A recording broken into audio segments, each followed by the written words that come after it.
Hello and good morning.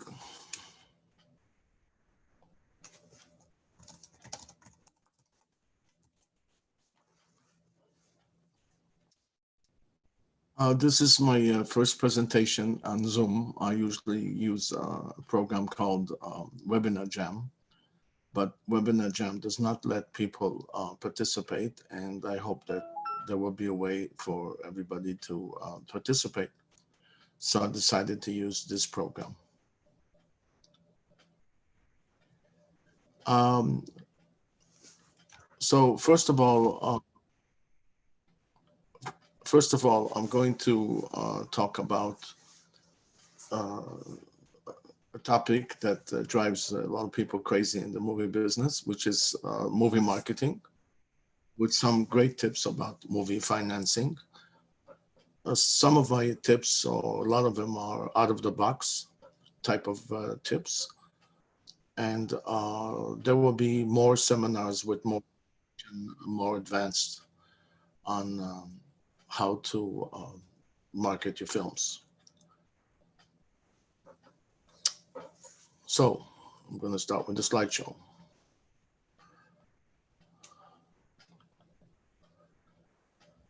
So we are a company called FlixU Limited. We distribute over 35 films to over 50 countries. We've been around for 13 years. I'm in the music business my whole life. And we also invent new technological ideas for distribution. We have many websites. I'm not going to go into them right now because this is sort of promotion. But anybody wants a copy of our slides or to know about our other sites or what we do, I'm happy to send you. Here we have in the first line, we have our main site. The second line is a horror film site that we have with lots of films. We are launching in England a TV channel with only horror films, by the way, based on the films on this site. This is a site that you can make your own site, and which I will explain later. And this is a blockchain type of a site, which I will explain later.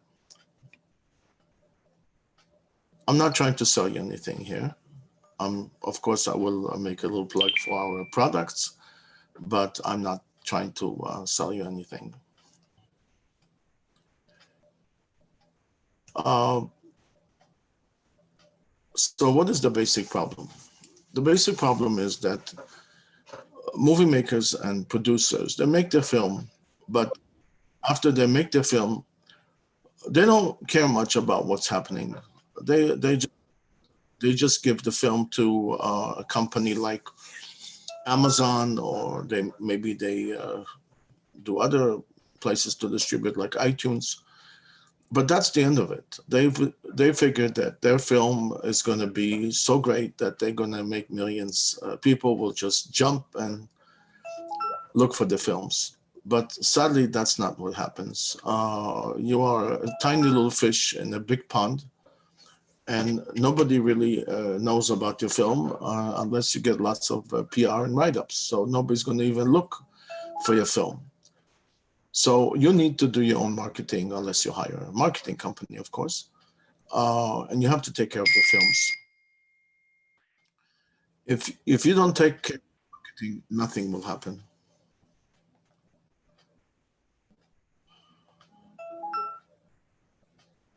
Now,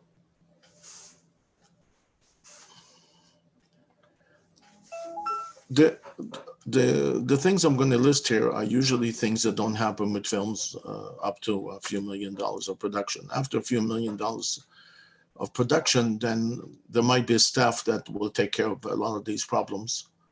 And of course, the more money the film costs, the more there is a staff and there's more people that are interested in marketing the film because there's more money on the line. And there might be a major investor who already knows about the movie business and he's going to insist on the distribution.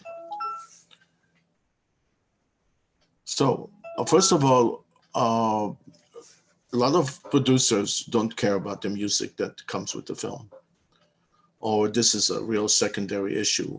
They don't really. about the film. And they don't even have a great music track or music tracks.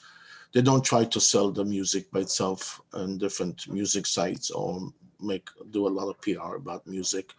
And it's a huge mistake because if for any freaky reason you have great music, you might have 50 million people streaming it on Spotify, and that will give you traction. Um, I would just tell you a little story. A friend of mine is a producer. He came from Germany. He didn't know good English, and he met some character here in LA who was running around with blue hair. And together they put together a couple songs. And the German guy did not even know English very well. And he then decided to upload it on TikTok. And he came up with some kind of a special sound that he made a dance track out of it for 15 seconds. And lo and behold, 5 million people plus decided to do a dance of this 15 seconds with their version. As a result, it got over 300 million rotations on Spotify and on YouTube and on iTunes. And as a result, that kid with the blue hair got a contract of $17 million with $2.5 million cash up front. So that just goes you to the power of music. Now imagine if you had a track that did even, not that much, but lots of it. It's free advertising. So music is very, very critical. And this I'm saying because, of course, I'm a music man, but also because it's really critical. And a lot of producers don't care much for it or don't want to spend any money. You should get a good composer. A lot of them will work for free, by the way, because they just want to get the credits. And if possible, try to make it contemporary music, maybe hip hop soundtrack, some parts of it, because if you're going to have classical music type or stuff like that, it may not be that popular. Now, another thing is, which is overlooked by huge amounts of people, is the trailer. The trailer is a very critical issue because many people that you're going to be dealing with will want to see the trailer first. For some reason, again, a lot of people in the movie business, especially with the lower budget film, they don't really spend much time on the trailer. But the trailer is critical because the trailer is your business card. And if you don't have a good trailer, you will turn off a lot of potential buyers, or maybe most of them. So even if it will cost you thousands of dollars to have a specialist do your trailer, it's extremely important to have a good trailer. And I cannot emphasize how critical the trailer is. So people that do professional trailers charge around $3,000. I'm talking about the good ones. It's a good investment for you. Don't be cheap on the trailer. You should prepare a press kit, electronic press kit, also a physical one. You can do it yourself. And as I explained later on, there's a site called Fiverr.com where you can find all kinds of people that will do all that kind of work for you for pennies. When I say pennies, I mean sometimes as little as $50. Um, okay, then you should also make sure that you have good information on. I'm trying to quiet my telephone here. It's just, who knows? You should also have good information on IMDb and other informational sites about the movie. A lot of people just put a couple lines and that's the end of it. When you do IMDb Pro, you can put yourself all kinds of things and you can easily put good information about the film and all about it and fill in the blanks properly. And don't hesitate to make sure that each one of the main stars of the film, if they're not that famous yet, have their own page on IMDb. This again, you can do with IMDb Pro. And of course, you should have pictures and promo of your film. I know it doesn't sound that important, but a lot of people, before they watch a film, will go to IMDb. And if you don't have good information, then they're not going to watch it. Now, another thing is that a lot of people, they start promoting their film after the film is finished. They don't they don't start the promotion from the beginning of the film. When you even think about the film, you should think already about videos and press releases. When I said the word press releases, it's no big thing to do a press release. Again, you can hire people from Fiverr.com that for $150 to $150 will post all kinds of press releases for you, which is kind of old-fashioned, but still works because people still read the papers. And of course, needless to say, use the social sites. And when I say videos, it doesn't have to be anything dramatic. It could be even small videos, even 60-second videos of you preparing films or you having sessions about the films. All kinds of films and pictures should be released to the social sites, and some of them, if you have the budget, to PR site, to the PR sites that will publicize it everywhere. Basically, you have to build anticipation. You have to be in a situation where the people that may watch your film, they will be waiting for the film. They'll be counting the days until the film is going to show up. Hopefully they saw a trailer in one of the sites that I will mention later. And now they're all waiting to see the film, and they're very, very interested. At the same time, might be other people that might be crucial for what you're doing that will have this anticipation. And the last thing is you're on your own. Don't expect anybody to do anything for you. Nobody cares. Remember, this is Hollywood. Nobody cares. Only you can care about your film. And as long as you understand this very critical point, you are in business, because nobody cares. Maybe your family cares, maybe your other half cares, but nobody cares. You have to take care of your own. Okay. And this is just a little summary of some of the things you need to do about the film, which you might know a lot of them or most of these things. First, you have to go social, which means all the different social sites. We'll explain later.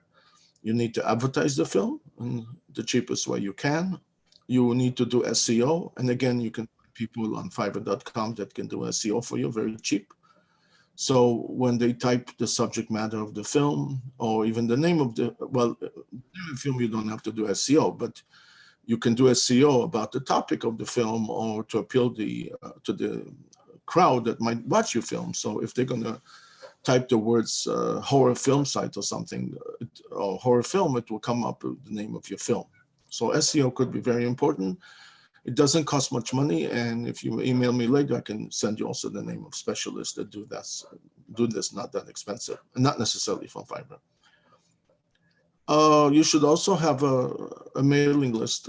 We ourselves have a 40,000 mailing list that we have all kinds of distributors and people in the movie business, so we can advertise with one click of a button things to people. So try to get yourself a mailing list of distributors that might be relevant to your film.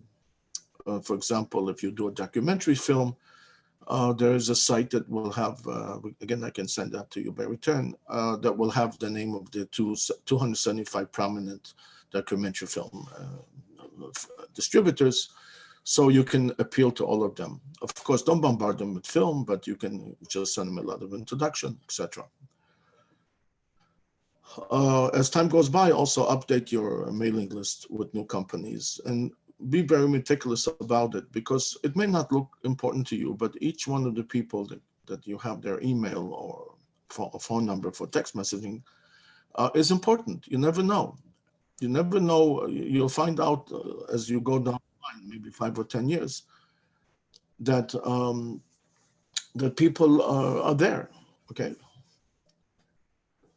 And then, of course, if you may want to run webinars, just like this webinar, you may want to run a webinar and you want to introduce your film to film distributors. And by the way, that's kind of a revolutionary idea. So you can have a webinar and you can show in the webinar, a trailer of your film. The people in the webinar don't have to know each other necessarily. So you can simply discuss your film. That could be a very good way to market your film. Okay. Now, another thing is, which is extremely critical for the success of your film, and I could not emphasize it enough, is clear your rights. Make sure that it's very clear that who owns the movie, because make sure that that the people that you do for hire people, they have the proper contracts with you, because at some point in time, some of them may come up, and it could be down the line, and claim that the film is they own the film. Let's suppose you a film producer to do the film. You gave him, for example, $20,000 to do the film. He may drop dead one. I'm sorry, he may die one day, and his children will come and say that the film belongs to them, either because they know or they don't know, and that could be very problematic. We were on YouTube years ago. We're no longer on YouTube, doing putting complete films, and we got complaints, and the complaints, 99% of them were false, and they were amazing. For example, some guy said that somebody talking in a certain movie sounds like the voice of his father, therefore he owns the movie. Okay. Another guy said that, or actually many people said that the father, he was the producer, therefore they owned the film. He was not the producer. He was the producer, but he got paid for it. And you can find that out by looking on the credits or investigating the film. So it's very critical, which may or may not sound that important right now, that you clear the rights. So if anybody gives you a hard time, you can, with one click of a mouse, send a document that shows that you own the film. And I cannot emphasize enough how much trouble you will have if you don't have the rights well recorded and crystal clear the film belongs to you. I cannot emphasize. You'll find that bad people will even go to websites where you have your film and will have the sites take it off the film, because a lot of websites don't want to get involved with rights disputes, so they'll just take off your film and you'll lose. So this is very critical. One of the most critical things is make sure that with one click of a mouse, somebody, you shut off anybody that gives you a hard time. Now, I'm just going to discuss some of the places where you can put your films, and I'm not anti any of them. I'm just telling you the pros and cons, or mainly the cons of doing things with them. Of course, you can still do business with them, but you have to be aware of the dangers. So Vimeo advertises like crazy that you can have your film with a payment mechanism on their site. It's very nice. But first of all, remember that you are still you're a small fish in a big pond. So when you put your film, remember, your film it has to be precious. If it's available everywhere and a good distributor finds out, he will not do business with you. So you have to be very careful where you have your film. If you're just going to splash the film everywhere, you may lose out. Okay. So be very careful about, I'm just going to take a look at the chats for a second. Yeah. Thank you very much for the comment about higher, not higher. Okay, I'm sorry. The stuff on this presentation I prepared in the last minute, so I apologize for spelling mistakes. I was born in New York City, by the way, just in case you wonder where this strange accent I have, but I lived in many other countries and I speak 10 languages, so I have a bizarre accent. I was born in Manhattan. Anyways, so if you are on Vimeo, you're a small fish in a big pond, one film out of thousands. They can cancel you very easily. This is the biggest problem when you deal with sites like Vimeo. They can just cancel you and there's nothing you can do about it. A guy comes by and says it's his film, whatever. You don't have your papers in order. They don't want to hear you, whatever. Sometimes they don't want to hear you. Even YouTube takes sides based on whatever they feel like it. And that's a very, very big problem, because you imagine you have your film on the site. Maybe it's very successful. Maybe you have a lot of people buying the film to watch it, and then bingo, they just take off your film. Maybe this is how you make bread every month, and you're happy to get an income every month, and suddenly you get nothing. They just take it off, and there's nothing you can do. You can't find Vimeo. It's a big company. Then in general, you're not going to have big revenues from Vimeo because unless you advertise the film like crazy, I don't think you will have big revenues from films on Vimeo. It's not your site. Another big danger you have with Vimeo is that the payment mechanism is with a company called Stripe. And Stripe is a good company. It's a payment company, but they can be extraordinarily tough. They can just decide that your film is not legal for whatever they feel like. In their bylaws, they have their own bylaws, like every company, which are pretty satanic. It says that they can cancel you because they think that your film is, I don't know, stolen. And you can argue all day long. They don't care. Some kid sits there in their offices and he decides that he decides that the film is not legal and just takes you off. And you cannot even appeal. Technically, you can appeal, but the appeal is BS. So in addition to Vimeo, you have an issue that could happen with this company called Stripe.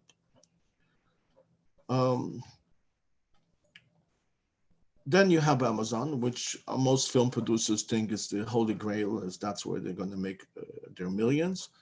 I'm not sure about it because in Amazon, they have lots of films. Another thing that's may not be in your favor is that Amazon and all the big, which is against you, Amazon and all the big film companies, they have united sort of officially or not officially, and they all show each other's films. So technically, Amazon has over 100 or 200,000 films like advertised. It's not really their films. A lot of them don't belong to them. If they add HBO and other ones. So again, you're a very big, very small fish in a big pond. You're just a nothing, okay? And I'm being very blunt. I'm talking to you like a businessman that deals with it. And you're just a nobody. And the chances of you shining are going to depend on maybe PR and marketing of the film, and everybody wants to see the film on Amazon. They don't pay that much commission anyways, but there's nothing wrong being on Amazon. But if you want to count so many film producers I meet, I ask them where you distributed. It says iTunes and Amazon. To them, that's the end of it. They're done. They're going to make millions. They don't care. That's ridiculous. Amazon should be just a fraction of what you're going to be doing marketing your film, just one avenue in many. Okay, and if you have to remember something, a lot of film producers, they make the film. They might make a beautiful film, and they may think that their film is the best film in the world, and it's all very true. Maybe it's a great film. But remember, most films have behind them investors. If you are going to be doing some money for the investors, they will invest in your next film. If you're going to fail them, they're not going to be dealing with you anymore. And you're going to have to start all over again looking for money if you do another film. And I'll give you a quick example, which is not in the slides. A friend of mine, his name was Mo, and his whole life he said that he'll do a film, okay, from the time we knew each other since we were teenagers. And indeed, when he was at an advanced age, he did a film. He did get it together, and he did the film. And I really admired that his whole life he said he'll do a film, and he did do a film eventually. And he even managed to get a main star to the film because that main star was walking down the street when he filmed the film. And my friend Mo asked him to come by and say hello something. So that main star appears on the film. And when my friend advertised the film, he even put the name of the main star, which is not exactly legal, but whatever. So my friend made a deal with a local distribution company, which I don't know if they exist anymore. And they told them, we're paying you $100,000 advance, but we're only going to give you $20,000, but we're going to count it as if we gave you $100,000 because that's how it works, which means they exhibit in shows all over the United States. They travel, they go to hotels, who knows what they do. That counts as expenses. So basically, the deductible is $100,000, like insurance. So the first $100,000 before anything goes to the distribution company, but they only gave him $20,000. This is a famous trick that's done every day of the week, and most people fall for it because they're so happy to get some money. Needless to say, the contract is usually 65 pages or 70 pages, so who has any patience to read it? and a lawyer may charge you fortunes to read this contract. They charge money for read. So anyway, so my friend got $20,000. Then he found an international distributor who also gave him $20,000 for the worldwide rights. And again, it's $100,000 up front technically, but in reality, he only got $20,000. So he got $40,000. He invested $250,000 from investors' money, and also 3 years of his life, planning the movie, doing the movie, marketing the movie, whatever. So at least 3 years of his life he spent on this film. Plus, he basically lost $210,000 and plus whatever your time is worth.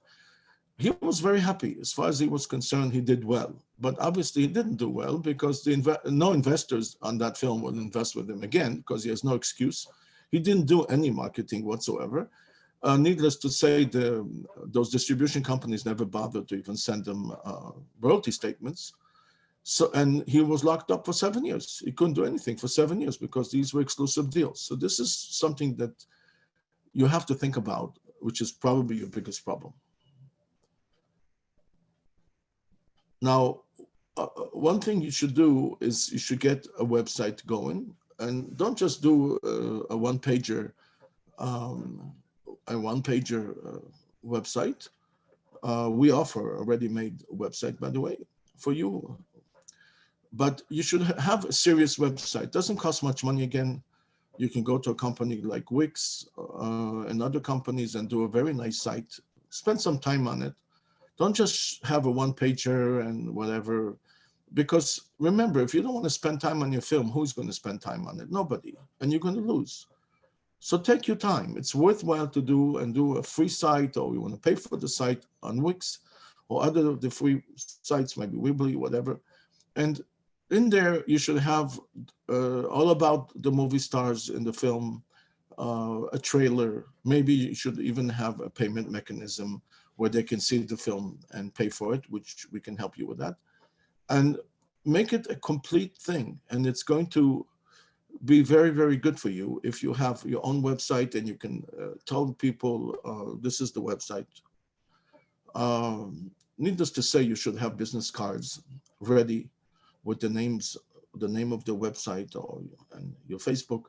So many people you meet that don't have any business cards, and they say, go look for me on LinkedIn or go look for me on Facebook. That's ridiculous. It's not a dating story here that you tell people, find me on Facebook. This is business. This is your life. You need to have clear information about yourself on a business card. And don't be cheap. Don't do a $10 business card. You can do really nice business cards for $100. And I'm not here a big spender, but it makes all the difference in the world if you have a nice business card. People take their business card, they touch it, they see it's made out of plastic or some other material, and they see you mean business. You took care of yourself. You have a nice business card. This is very, very important. These are small things that are very, very important, that you should have a good business card. Another thing, try to have a small brochure, maybe the size of a postcard, that explains all about the movie. And you should have it in your bag or wherever next to you, and just give it to everybody. All these little things make all the difference. Believe me, so many people contact me years later and they say, oh, I just found your business card, blah, blah, blah. So it's very, very important.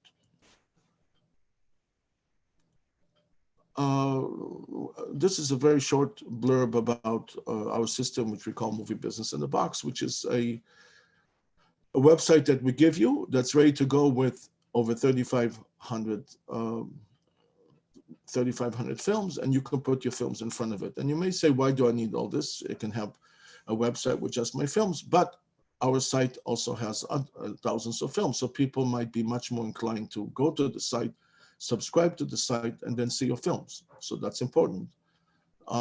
If you just have your own site, then who's going to subscribe to a film site with just one site, with just one film? Although it's possible, of course, that he'll pay to see a film. But there's a bigger chance that people will want to subscribe to the site and then see your films and eventually get paid. Now, when you want to do a marketing campaign for a film, it's not a joke. You want to, if you have the budget, and I'm talking about it, a low-cost budget, you should have a war room somewhere, or it could be digital, of course. You know, the people sit in their homes. You should get two or three young kids that they are interns or whatever, or they're on their vacation. And most young kids, they know how to maneuver the internet very well because they study it. And these kids could be very, very good to market your film on on the internet. You may not need two or three kids, you may need just one. And they may even work for free for the experiences. Endless kids that will be so happy to be in the movie industry, even temporary, and help you market your film, which you can put together a plan. You may also want to get somebody who's a special. I'm sorry for the spelling mistakes on this particular slide, so I'm really sorry. You may also want to have a media advertising person, somebody who's going to be in charge of social media, somebody's going to be charged, who's going to be charging social media, somebody's going to send press releases, because although you can hire somebody from Fiverr to do your press releases, you can also do it yourself. There's 5 or 10 sites out there, and again, I can send you the information. And I'm really sorry for the spelling mistakes; they look really terrible. Um, and that they can do these press releases. And don't underestimate that your media advertising is probably the most important thing besides the film itself. You need to make sure that as many people as possible know about the film, they are intrigued about the film, and they want to see the film. And if you do that, you can be very, very successful. And this is not a lot of money. If you had one, two, three kids that work for free, basically as interns, the special media, maybe you can work another arrangement. And I highly recommend that this is a very critical point of your marketing campaign. Don't be cheap. If you're a producer, most probably you're busy with different things and you don't have time to do this, and you're not going to do it, guaranteed. Okay, so the question is, do you want to produce films, you want to direct films, you want to do whatever with the films, or do you really want to be successful? And I personally think, especially as a music man also, that the biggest enjoyment you can have from your film, if it becomes very famous and people see it and they talk about it, um, and that's an unbelievable type of pleasure if you would know about the films. I remember as a music guy that if my song, not my song, song of one of my artists would be playing on the radio, not once and not twice, and many people have done that, I would get out of the car and just start dancing in the street or something from happiness. There's some kind of, and that's what show business is all about.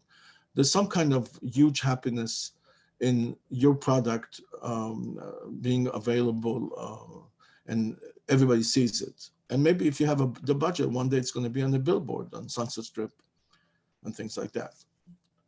So there's very, very big pleasure in advertising and getting known. And I don't know if my slides represent that, but there's a person, I cannot mention his name right now.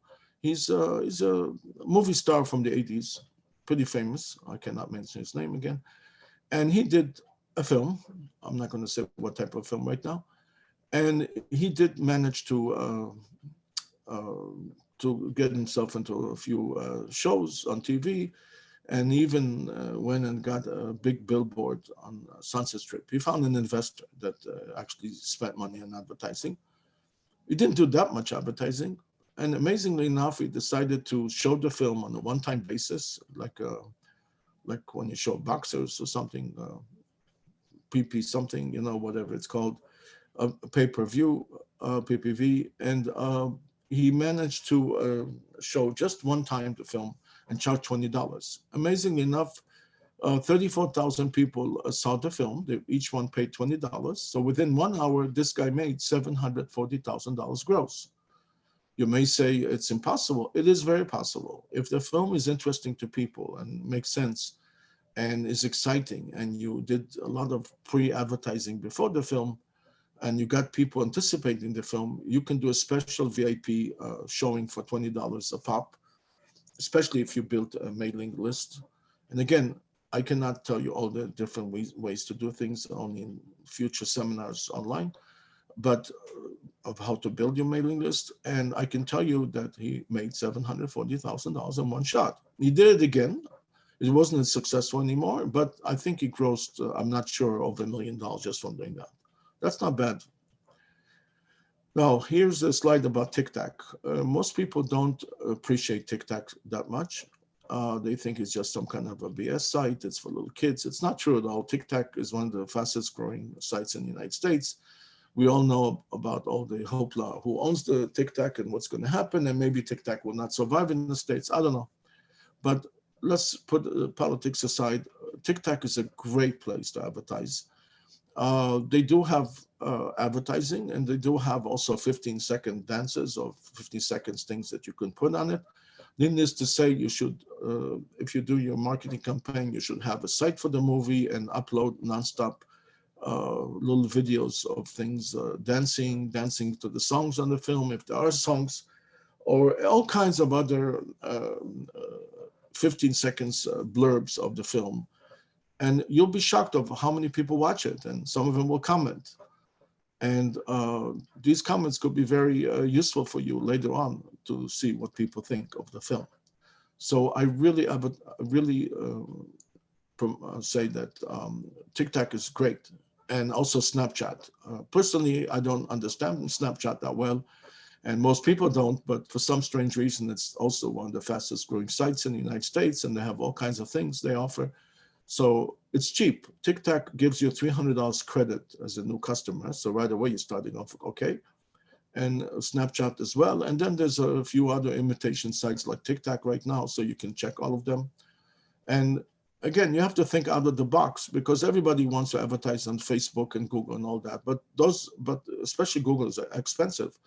These sites, TikTok and I think it's called Triller or some other name, Trillion, which is similar to TikTok. And then you have Reel, which is the one by Instagram. They are fantastic places to advertise, and they're cheap, relatively speaking. And this is probably something that's been done and dusted a million times, which is social sites. Before anything, I want to mention that you don't have to advertise on all the social sites. I mean, you don't have to put things on social sites by yourself. There's a site which I'll show later in another slide called Buffer, Buffer, and then there's another one called Hootsuite, and you can actually put one ad, one notice on that site, and then it will disperse it to all the places where you have your social advertising. So that's very powerful. So you don't have to sit and worry days and night. I'm going to check again the chat.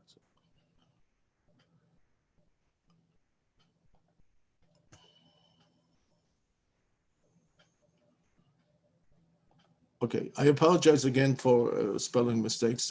Some of the stuff I prepared on the last minute, and I really apologize for any spelling mistakes. It doesn't mean I'm making ignoramus though, just doing it fast.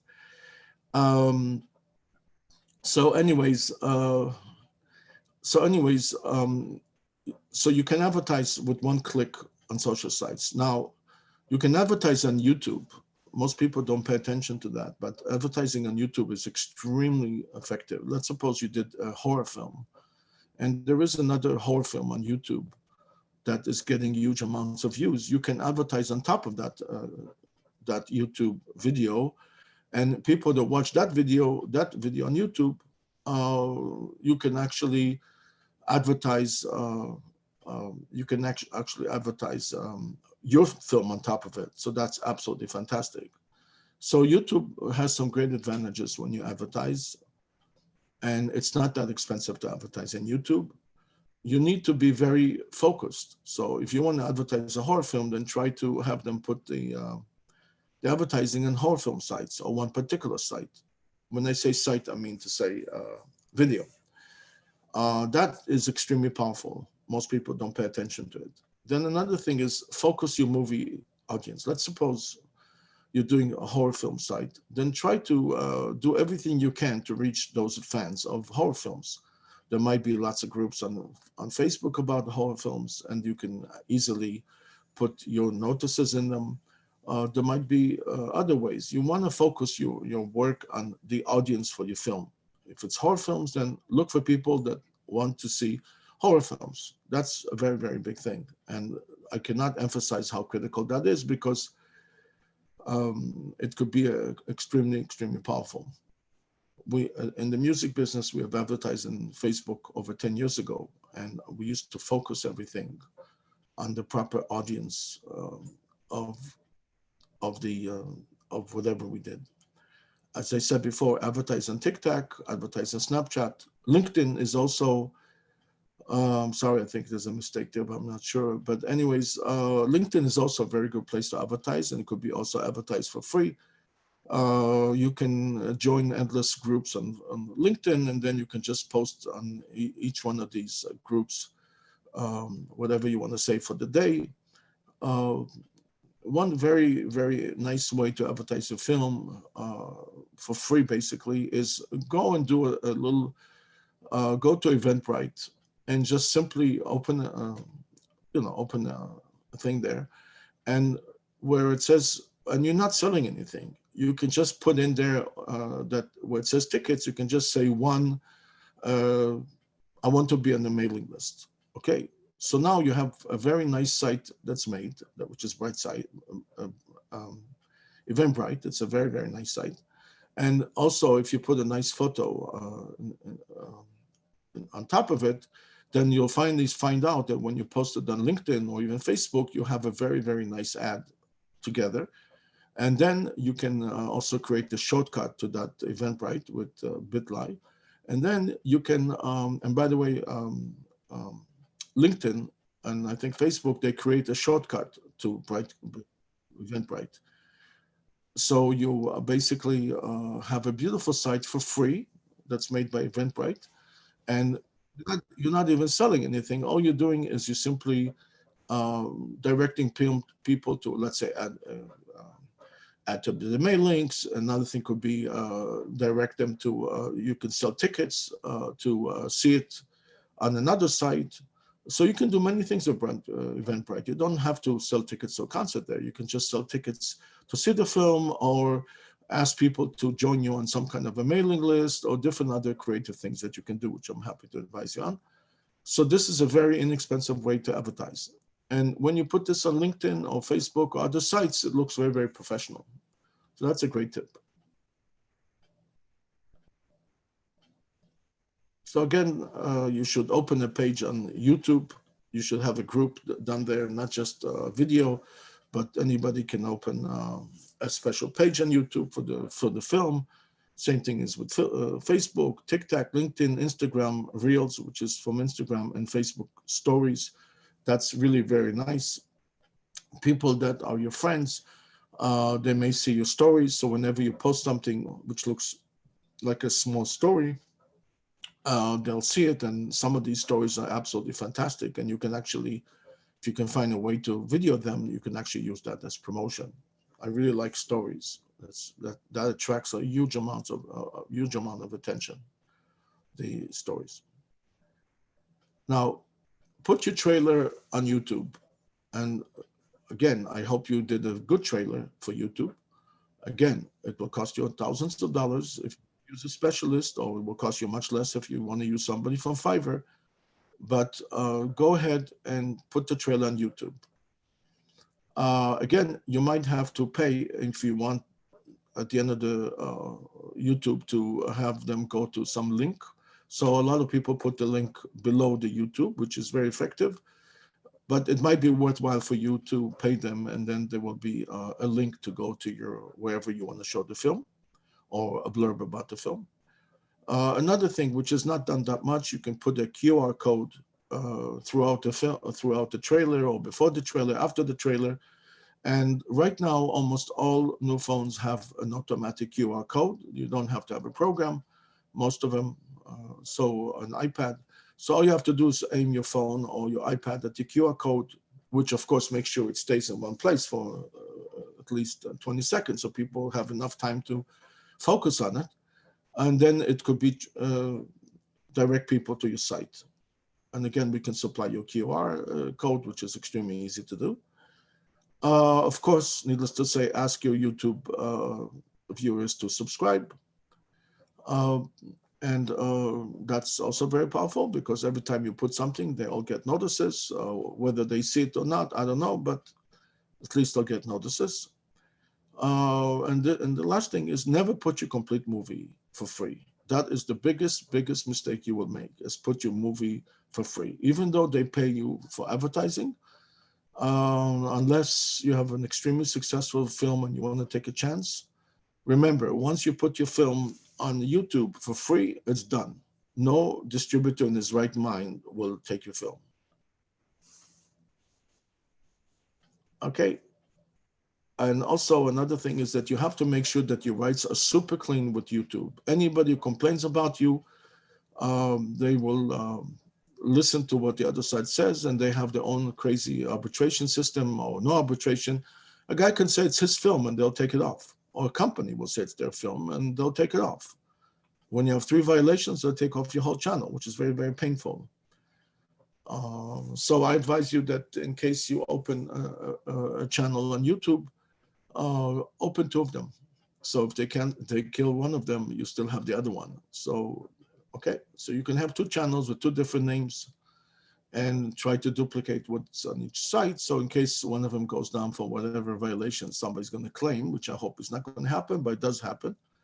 And they do take off films, they do take off sites. So you always have a duplicate one. So have 2 or 3 of them.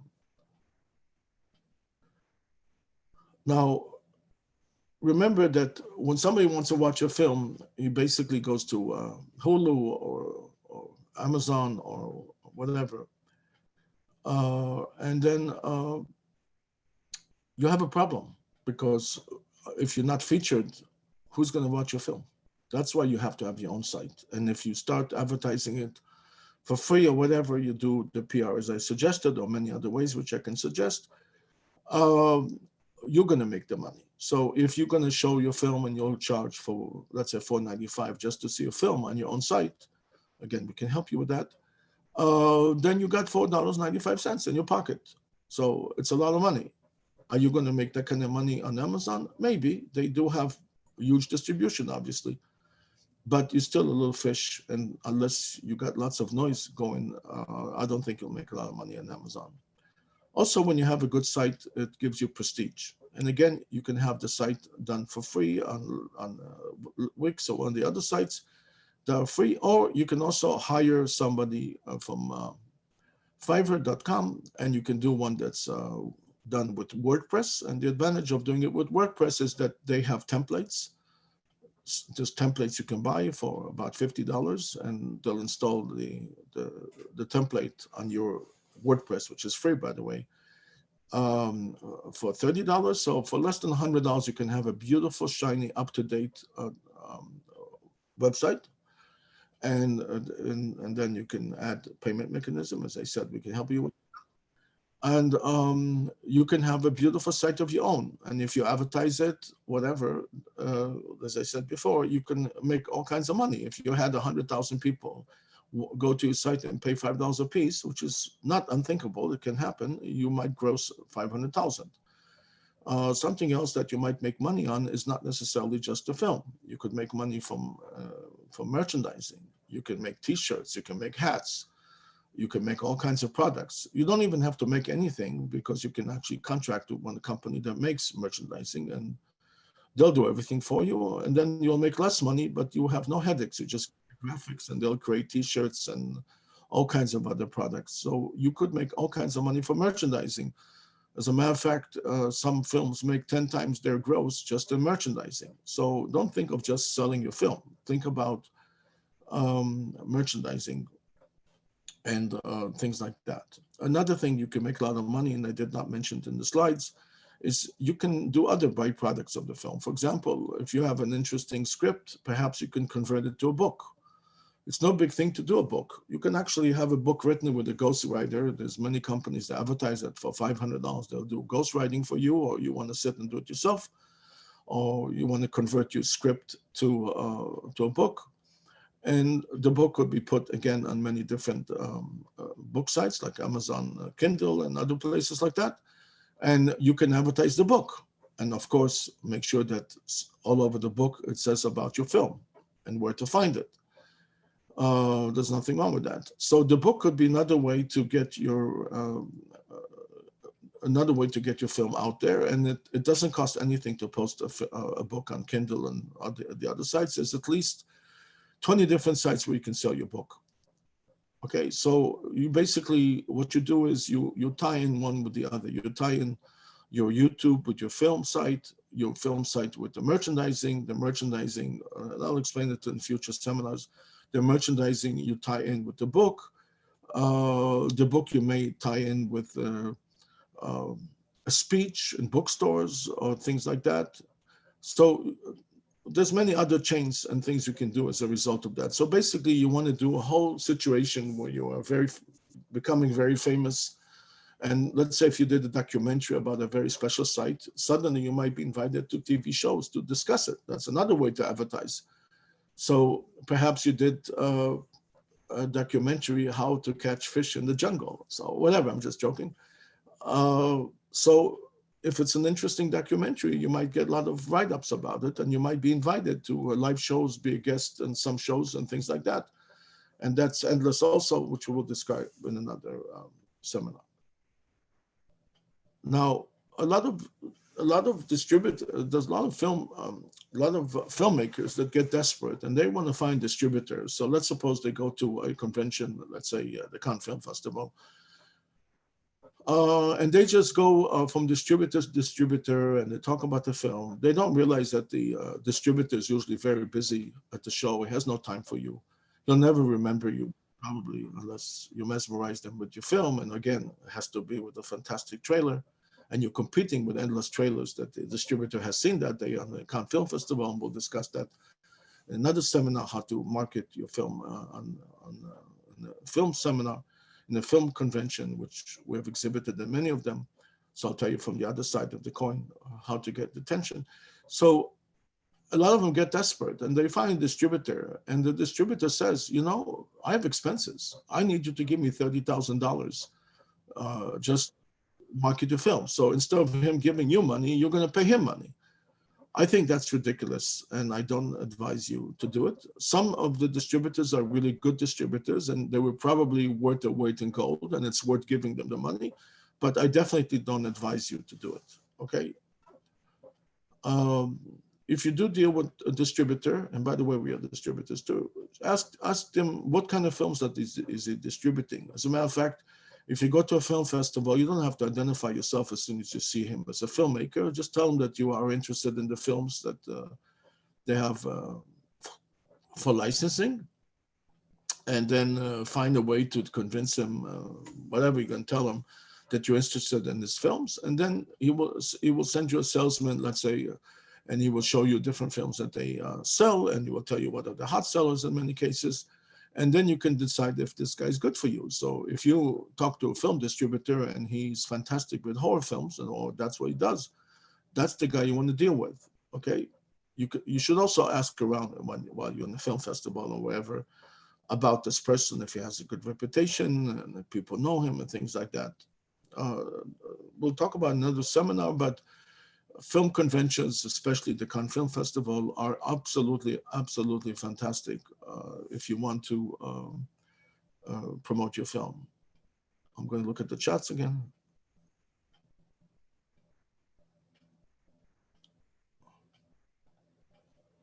Now, all the information I'm giving you is only a tiny fraction of information I have, and I will be happy to pass that to you for free in other seminars.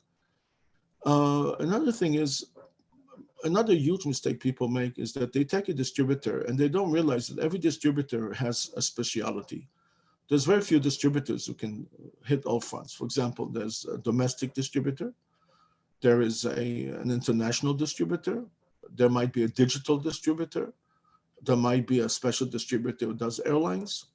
And the biggest ridiculous mistake you will make is that you'll make an exclusive deal with one distributor for all rights and for all countries.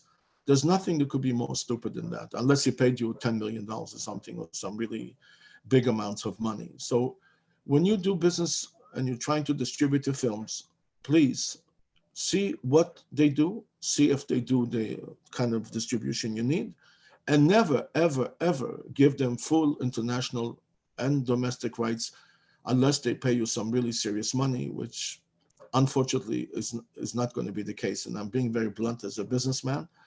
Uh, just this is the fact of life. Okay, so most distributors cannot do the full job, and you may want to find someone who's very good with domestic distribution. But again, domestic could be theater distribution, believe it or not, especially the distributors who do just theaters. So go make a deal with him if you want to finance your own distribution for films in theaters. But don't give him exclusive to do digital because he's doing theaters, okay?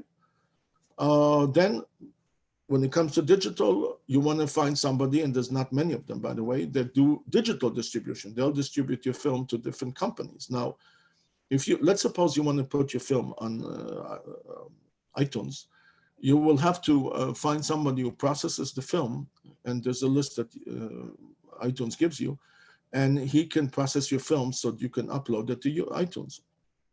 But many film don't understand, many people, that the number of people who are authorized to actually upload the film to iTunes is very limited.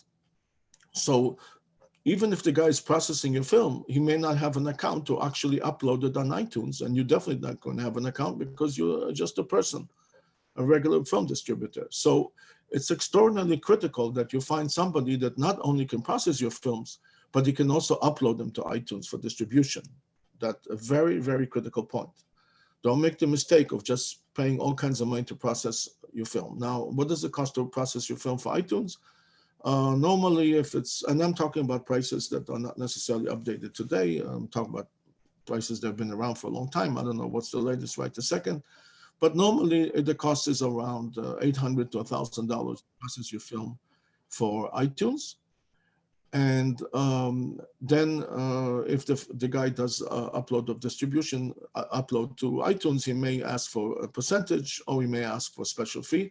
Usually those guys that process for iTunes can also process for other sites like Amazon and other. But honestly speaking, there's no need to pay anybody to upload to Amazon, because you can just upload it yourself. Again, you can use somebody from Fiverr, or you can do it yourself. It's extremely easy.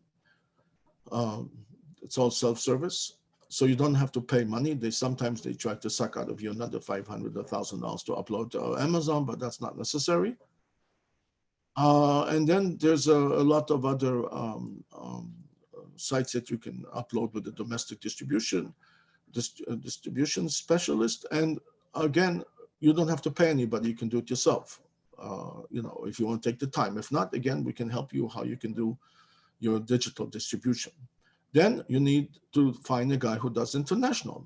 Believe it or not, the guy who does international does not necessarily do domestic. And domestic, again, is divided, and again, I can send you the information if you request. Domestic is divided into different sections. One is theaters, one is digital, one is streaming, for example. So he knows all the bigwigs at Netflix, and all the bigwigs at Hulu, and all the bigwigs who knows where. And he can help you. So another critical things, divide your rights to many sections. Many times I speak to a guy who made the film, and I asked him, okay, so what did you do? So he says, okay, I gave all rights of my film to some dude in England. Okay, England is a very, very good territory, and also they speak English, of course, so that's a fantastic place to distribute the film.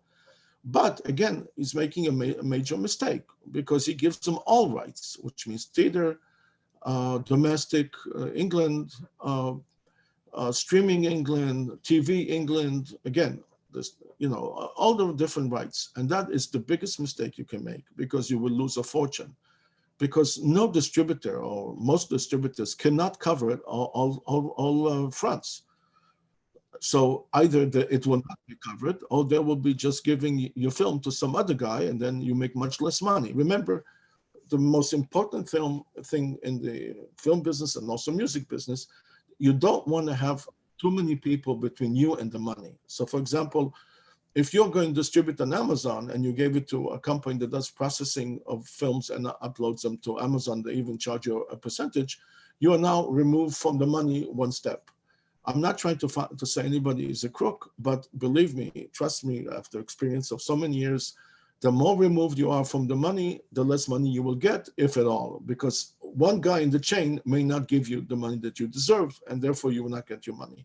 So try to stay as close as possible to the actual money, okay? And that's the biggest trick to make money, is to be as close as possible to the money, okay? So again, do not just give away your rights and carve them. Carve them. Again, I can help you. For example, even digital is it has many different kinds of digital. It could be national digital, international digital, airline digital. It could be SVOD digital, which means subscription digital. It could be AVOD distribution, which is rights just for advertising, and that I will discuss in another seminar.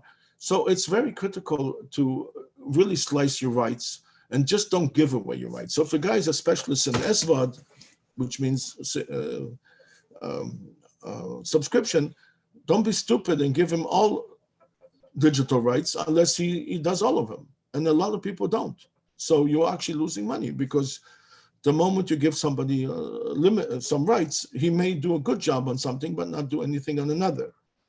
By the way, never be afraid to negotiate your rights. Businessmen appreciate somebody who stands on his back and he is very, very careful about his rights. I appreciate the guy who cares about this film. I don't appreciate the guy who says, I have the biggest film in the world and you're an idiot. You don't know what you're talking about. But I do appreciate a guy who's a businessman or producer, director, whatever, who is very polite and stands up and says, look, I only want to give you this right. I don't want to give you another right. There's nothing wrong with that. It's okay. He's a businessman. He knows the business. If he knows the business, I respect him already. He took the time to study a little bit about the business.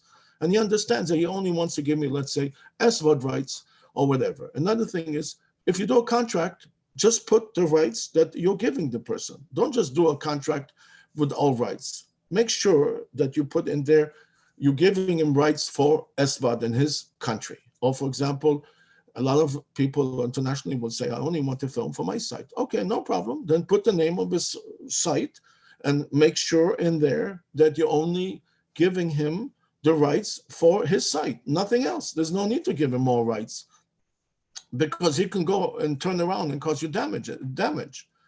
Okay, and also make sure that you slice the country. If you're giving somebody rights for Europe consists of many countries. It would be stupid of you. If he lives in England, just give him English rights. If he lives in Russia, just give him Russia rights. No need to give anything that they didn't pay for, okay? And you can also slice it and make a payment schedule. Again, we can help you with that. If you ever go to a film distributor and a film convention, they usually will say, what country you want it for? Let's say if you go to Cannes Film Festival, and then they have a price list for each and every country and for different rights, digital, theater, whatever. The most distributors are very well prepared. And when you tell them what you want, they already have a price list. There's no reason why you don't have a price list. How do you make a price list? I'll discuss in another seminar. Now, international is a very, very big business. And most people think that America is it. That's it, only America, and there's nothing else in the world. But that's not the case. Actually, the percentage of revenues for America is going down, and now we are only 40 to 50%. China surpasses the United States in views of big films. Europe is not as big as it was, so it could be sometimes as low as 20 or 30 of the world market. But there's like formulas.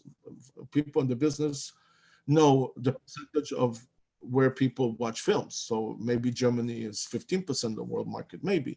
Also depends on the film, because some countries, they like art house more, and some countries like other kinds of films. They like more violent films, or they like action films. So you have to remember that it depends on what kind of film you have, first of all, and what country you're talking about, and so on and so forth. We have our system, which is called ClickUFlix, which I described previously, and I actually did not describe it, but I'll describe it very quickly. It's a system that we take the film, we encapsulate it with protective electronic, which means DRM, digital right management. And when people when you license the films, when every time somebody sees the film, we know about it, and then we charge him. So let's suppose you gave your film for distribution in England, for example, and 10,000 people watch the film, okay? But you're charging the person who's showing the film for each time there's a view, let's say 50 cents, okay? Now you may say a lot of money to charge 50 cents. It's not a lot of money to charge 50 cents because he may cash in $5 from advertising and showing your film. This is companies that do what's called AVOD and advertising or even subscription. So every time, so let's suppose you gave your film for distribution in England, and in England there's 50 million people. And let's suppose that for some freak accident, hopefully 5% of the people in England are watching your film. So that means 3 million English people have watched your film. You charge them 50 cents per view, bingo, you actually cashed $1.5 million. And that's our system. It's called FlixU. Our system FlixU, and I'm not trying to do a cheap plug here, but I'll just go over that very quickly, enables you to control the situation also because you know where the film is being shown. So if you gave rights to somebody to show it only in England, there's an IP. We get a report of the IP. So if he did not sell only in England, we will know that he did not sell only in England. He violated the deal. Alternatively, FlixU enables you to sell everywhere, if that's okay. So there's very, very big money to be made with the FlixU system. Let's suppose that you showed your film in India. And in India, there's 1.2 billion people. All you need is 1% of Indians to watch your film, and you cannot charge 50 cents in India because it's a lot of money there, but you can just charge 5 or 10 cents a view. That's okay. Then if you got, just to daydream, 12 million people, and you got paid 10 cents a film, hey, you got $1.2 million at least on one film. So FlixU gives you the option to make some very, very serious money. And also it takes away the piracy. Although it does not take the piracy away completely, it does take away the simple piracy. Anybody who really wants to pirate your film will do it.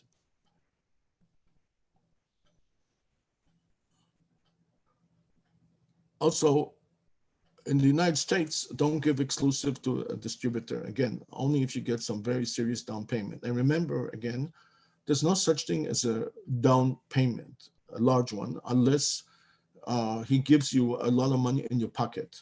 Whatever he wants to charge to, if he gives you, if he says, I'm giving you 100 grand and he's only giving you $20,000 advance, that's all he gave you. He's going to have a deductible of $100,000 like insurance. So it will be stupid to give exclusives in the United States. And in digital, especially, people do not expect to get exclusive unless you may deal with some big company that they'll show your film for a limited amount of time. So exclusives is the big no-no in this business. Also remember that unfortunately, the down payment might be the only money you'll ever see from the film, okay, unless it's a big hit. So always keep that in mind. So if it costs you $1 million to make a film and you got down payments of 100,000, I'm not sure you're going to ever see a dime more. That's why exclusives are so dangerous.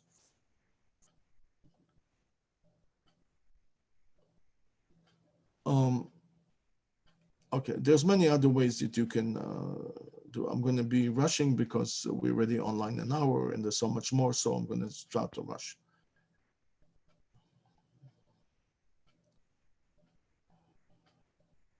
How to get more subscription customers. Let's say you decided to go with our film site, which we give you for with subscription possibilities, or you did other business with other sites that they have subscription. You can advertise it, and again, we're short of time. We can advertise it on social sites. You can advertise in Facebook ads. Especially Facebook enables you to really, really hone in on your possible fan. So you can, when you put the ad on Facebook, try to be very, very focused on where the ads will go. If you do really smart ads, a lead will cost you maybe 50 cents or $1. If you do stupid ads, it can cost you $20 also, or $10 or whatever. So what you should do is do a Facebook ad with a very limited budget, do a test, see if it attracted people.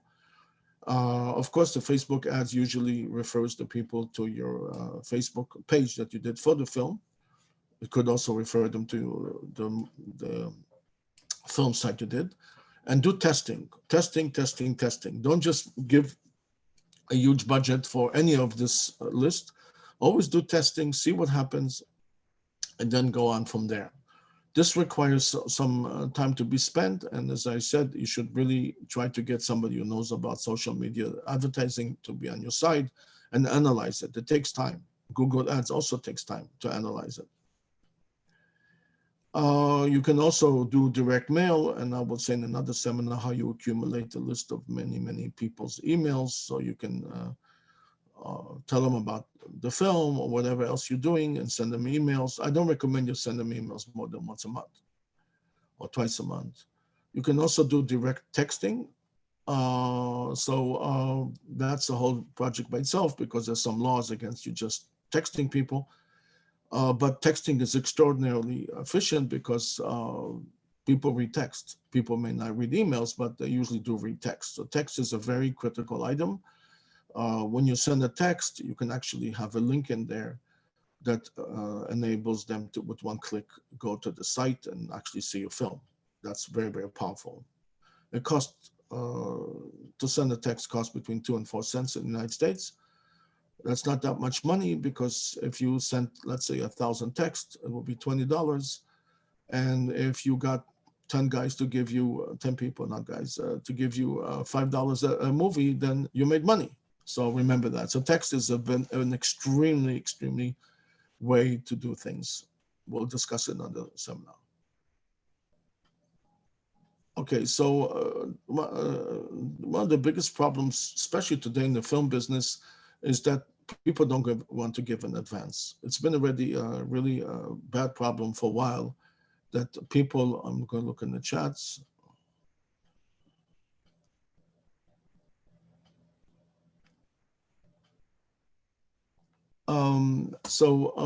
It's been a problem that people don't want to give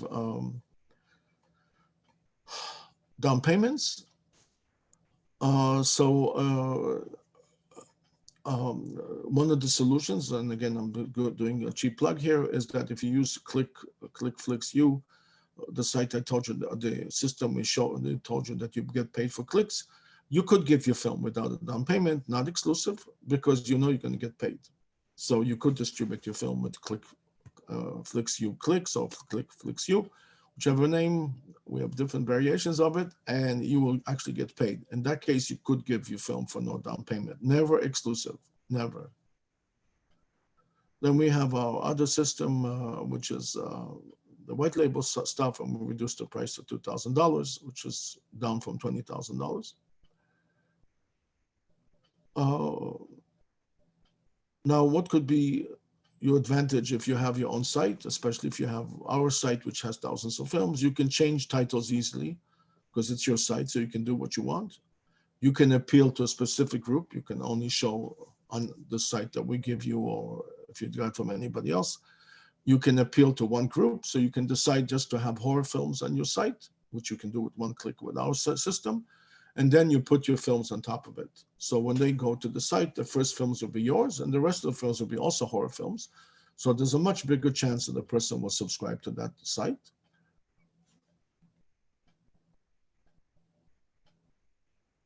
Okay, I'm not going to go back to what we offer, but I already explained to people, to you, what we offer.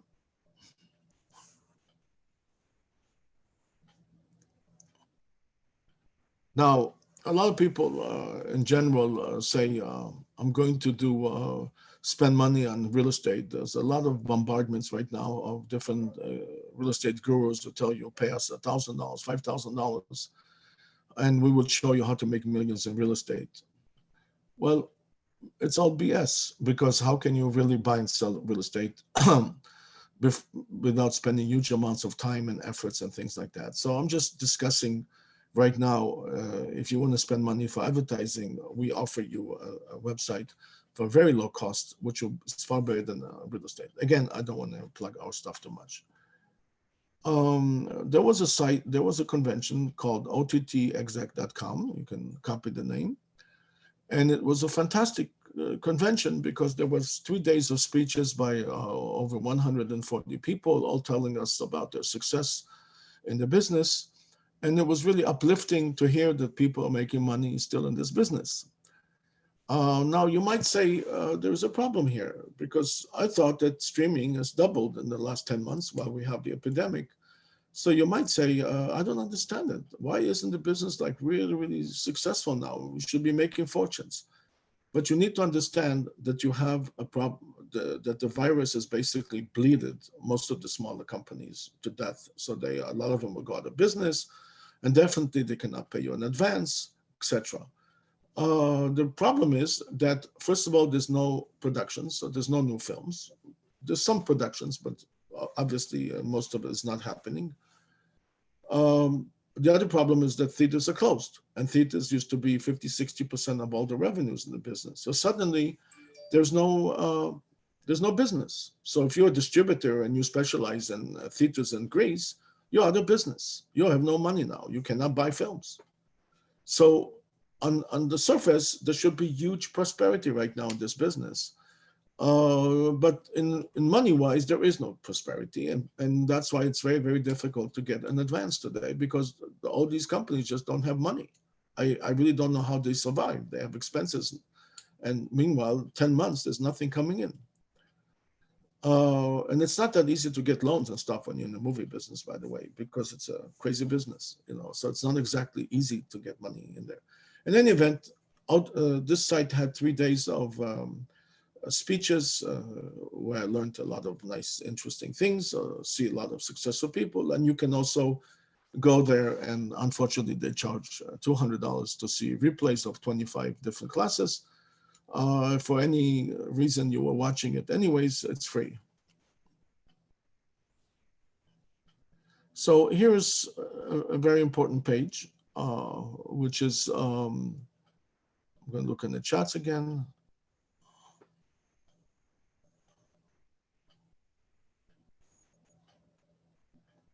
I was asked on the chat, what is the most lucrative film type? I would say that the easiest to sell is horror films. For whatever crazy reason, people like horror films. Horror films are watched mostly by women, surprisingly. A lot of women like horror films, more than men, funny enough.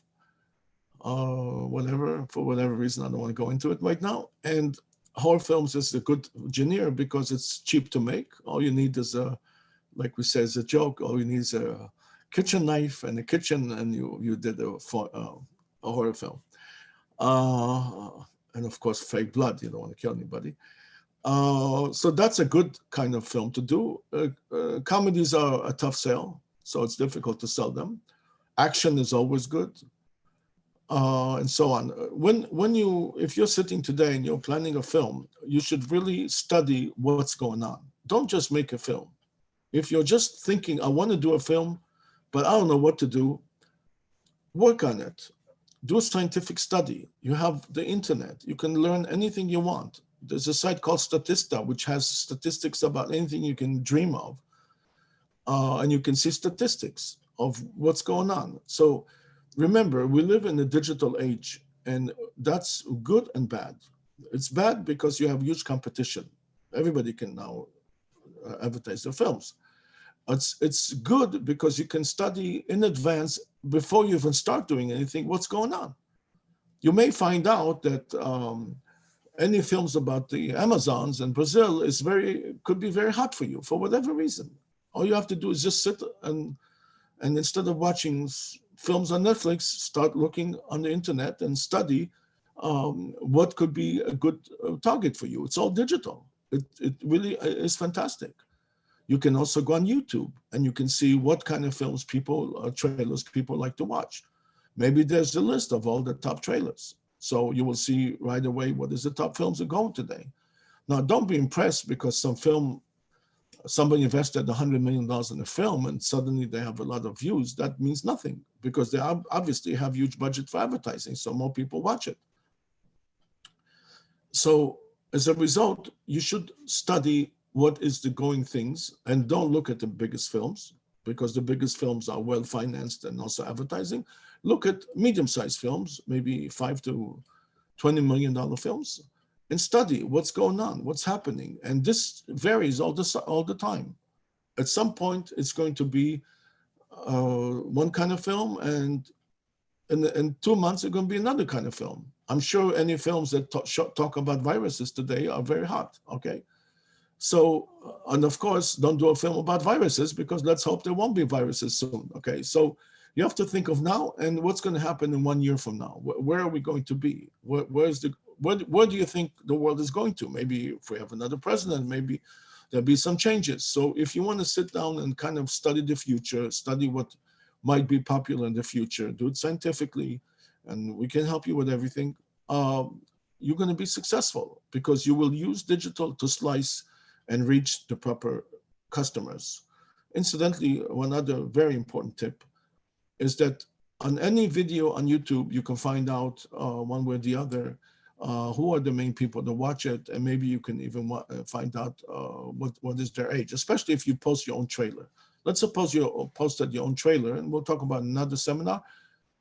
There's huge amounts of information who is watching it, the age, the city, the hours, maybe, all kinds of information YouTube gives you for free, especially if it's your own trailer.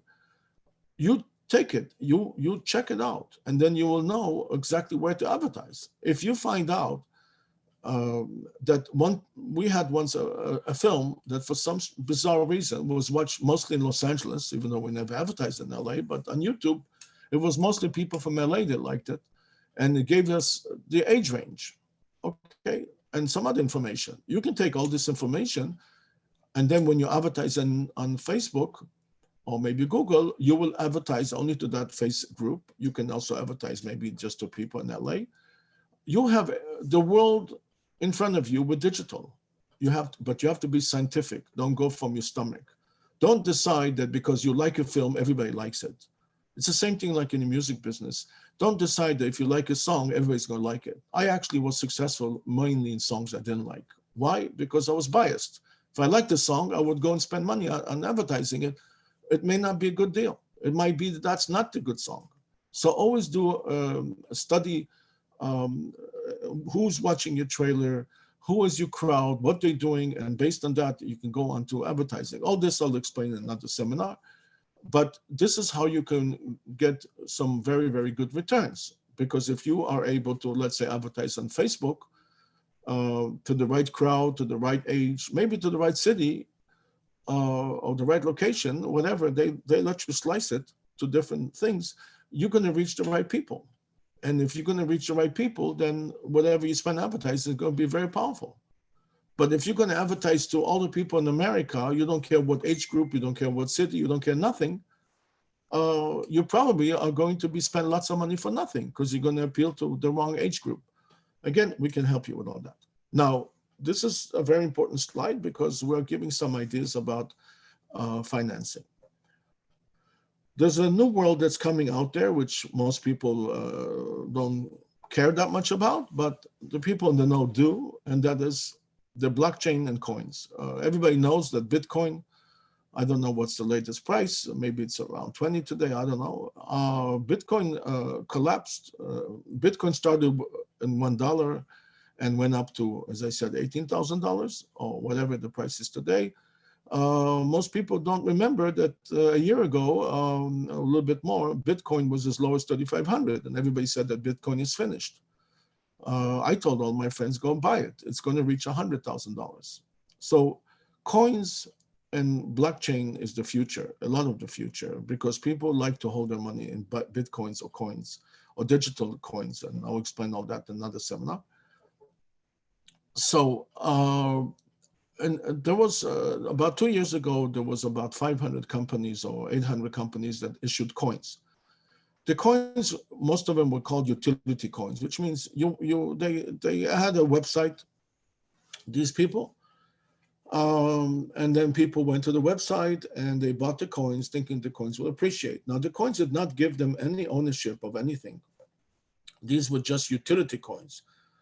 Because you believe that a coin that's connected with something else will go higher. And there were some companies in the movie business that launched coins. One of them, I forgot the name right now, managed to accumulate no less than $600 million in selling coins. I still don't know why. Nobody prosecuted them. I think because they're not in the United States.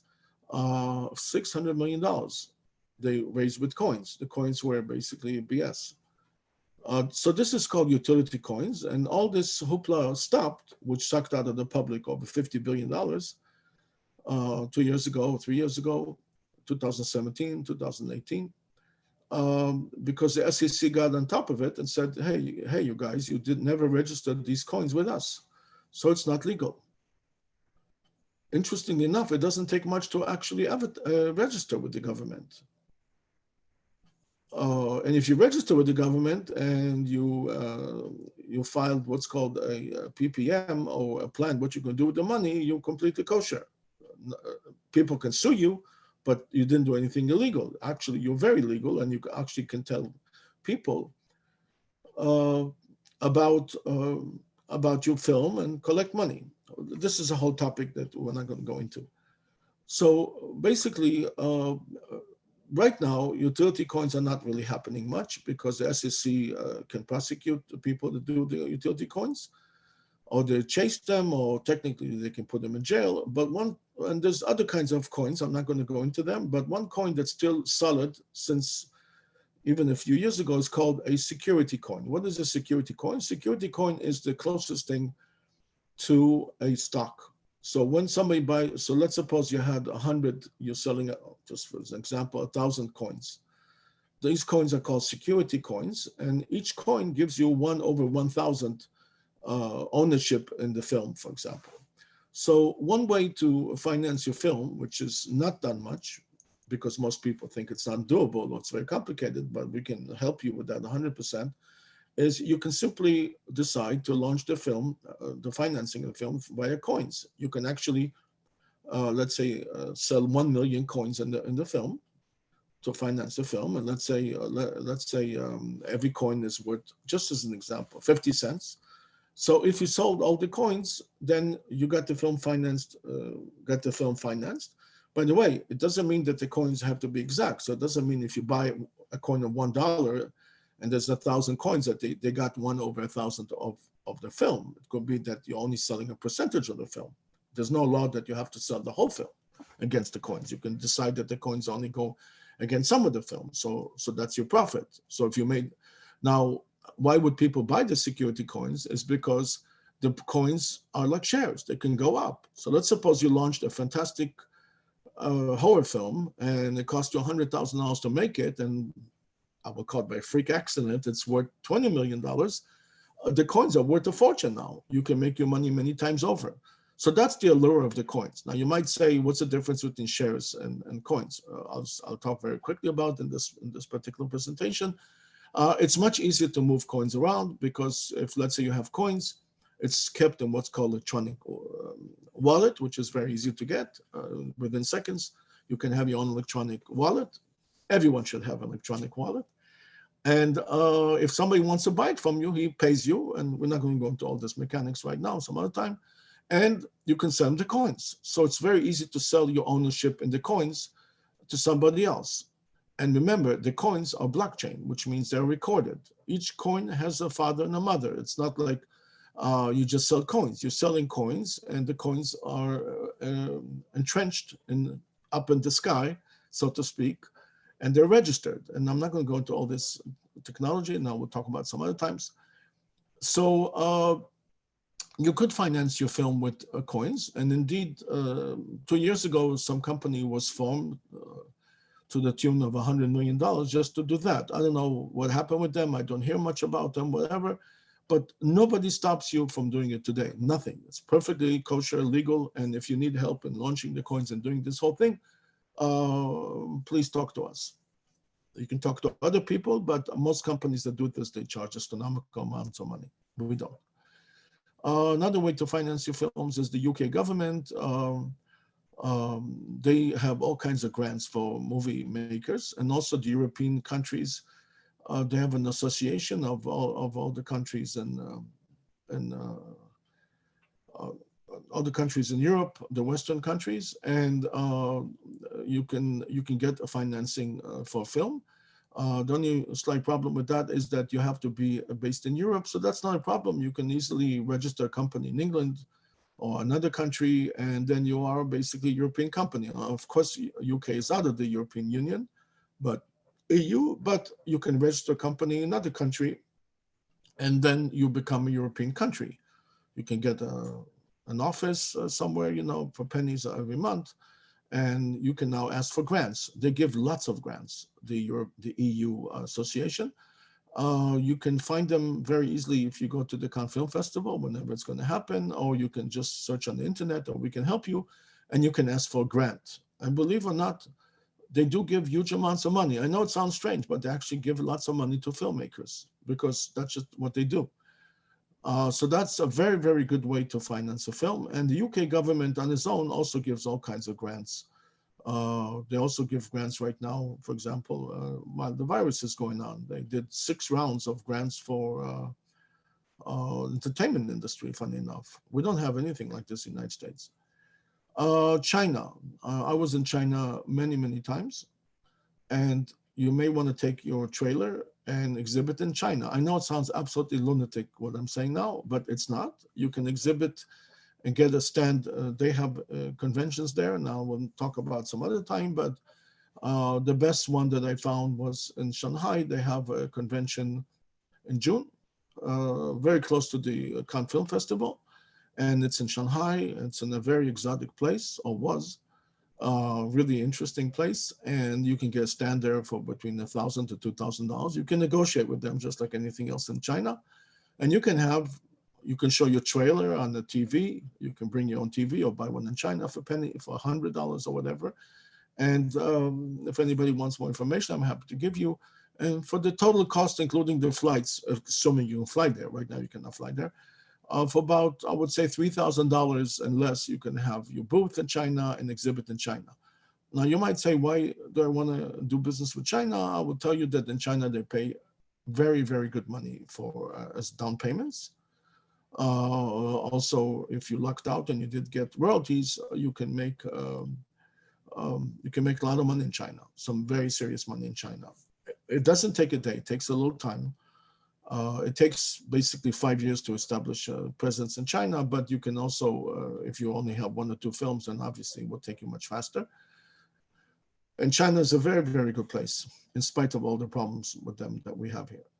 You can also do a joint venture with Chinese companies, which is not that difficult to do. And then you can show your film in China. What most people don't know is that you can only bring to China, and by the way, I think now it's cut off temporarily. You can bring to China films from America. There's a quota of, I think, it varies, 30 films, 50 films a year. Some you're allowed from small companies, some only from majors. So it's a problem, because if you made a film, you would have to get okay from the censor, and that's a problem. Now, remember, in China, there's 25,000 theaters. Okay, and they open theaters every day. There is no virus story there, so people are acting as if there's no virus. They decided that they cured the virus. So just in China alone, if you manage to have your film shown in theaters, you can make astronomical amounts of money. Remember, there's I think 1.5 billion Chinese people, and a lot of them are very well off, and they go to films all the time. It's a fantastic place to do business, but you have to have patience. We can help you with all that. So you could do a joint venture with a Chinese company, and it doesn't mean you have to even show Chinese actors, but as long as it's filmed partially in China, which is also a very good idea because you can do the filming very cheap over there. I can help you with that too. You will have your film automatically qualified to be shown in China theaters. You don't have to have a censor allow the import of it, which is very limited right now or doesn't exist right this minute. So I really I suggest that you look into it, because it's a fantastic way to finance your films, and it's a fantastic place to have distribution. And also, Another funny thing is that there are some very big distributors all over the world that don't mind to license a film from China. So if you qualify as an American film that was semi-made in China and it's a Chinese company, a Chinese film for all practical purposes, even though it's completely American, you can also find distribution that way. So that's a very far out way to do things. If you ever look at many films that were made in the last few years, you will see in the opening credits Chinese companies that they actually financed it. And we can go over all this in the future things. One last thing about contracts with China is that you should remember that it's very hard to enforce the law in China, all contracts, but interestingly enough, if you have a mediation clause in it, that in case of any problems, you'll go to mediation, preferably in Hong Kong, which has a system that's more similar to England or United States, then you could force a judgment because they do, in the craziest way, they're a member of the Mediation Society Worldwide or whatever that is. And therefore, if you have a mediation and you won, you can actually force the contract in China, which is a very, very important tip I'm giving you. Anyways, this is our information. If you want to copy this down or you want to write to me later on, and I can send you a copy of the slides. We're available for personal consultation. A lot of it for free, by the way. And I'm happy to help anybody. So I'm going to get off the sharing of the slides, and I'm going to see if I can, everybody can unmute and talk to each other.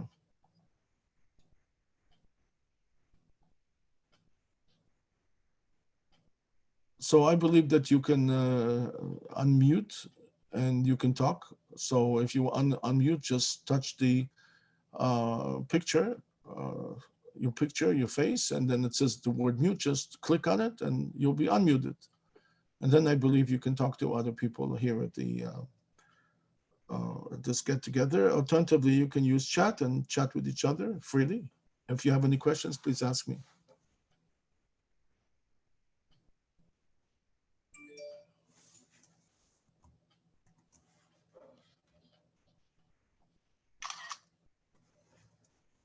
I'm taking a picture of the chat. So are you guys able to I don't know how to, I can disconnect the chat, unmuted everybody together, but I don't know how to do it. I'm really sorry. It's my first time on Zoom.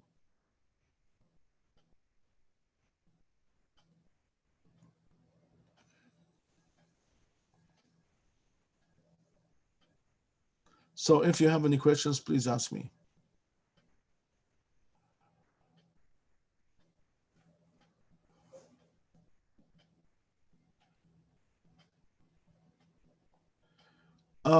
Somebody was asking a question, do you need two lawyers in order to cover your films with different types of things, if you need a lawyer for entertainment and copyright?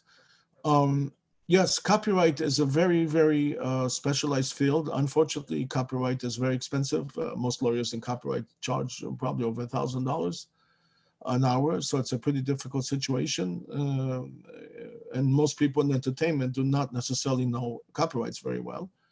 So obviously you'll be very well off if you had two lawyers. But here's a book that will give you all the basics of legal stuff. And it's called The Pocket Lawyer for Filmmakers. You can buy it, I believe, on Amazon. It's not that expensive. And I don't know. And it's a very good book to get, and it will give you a lot of information. Somebody asked me about the analytics for YouTube. Yes, if you have a site, your video there, you can use a thing they give you for free. It's called YouTube Studio. And you can find all the information about your video there. You'll find out the most amazing information. As I said, you'll find out the city, maybe the age, I think the age for sure. Lots of information about who watched your film.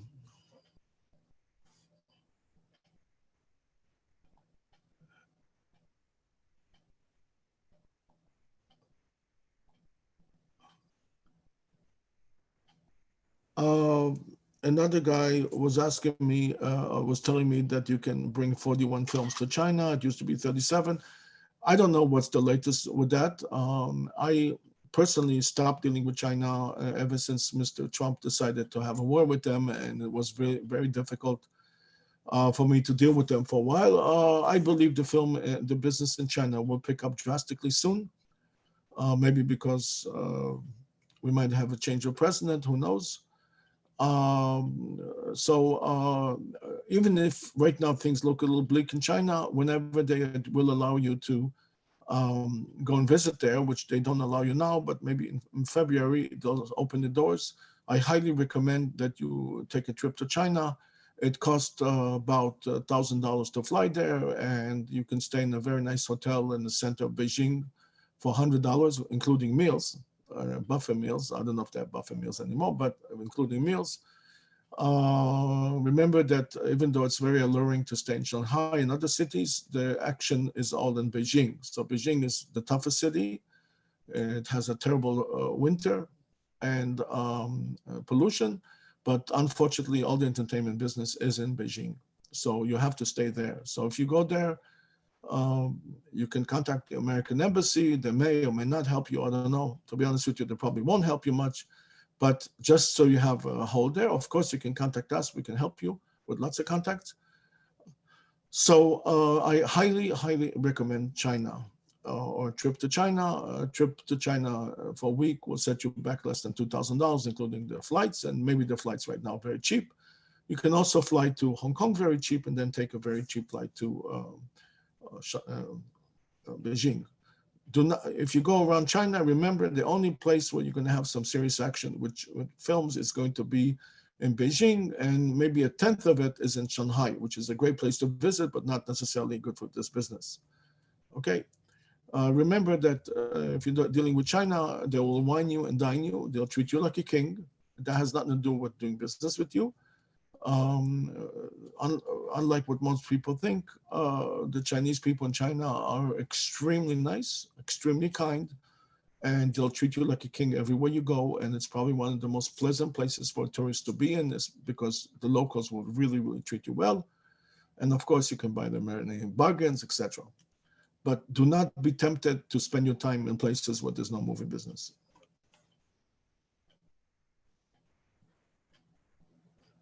Yes, I will be sending a copy of the PowerPoint, and I will be sending all of you, hopefully I can fish this out from Zoom, your emails, etc. But in any event, my email, I'll give you my personal one, so it's easy to write it, is SAMKL, which is short for my name, Sam Kleiman, SAMKL at me.com, which is iTunes, Apple. So SAMKL at me.com.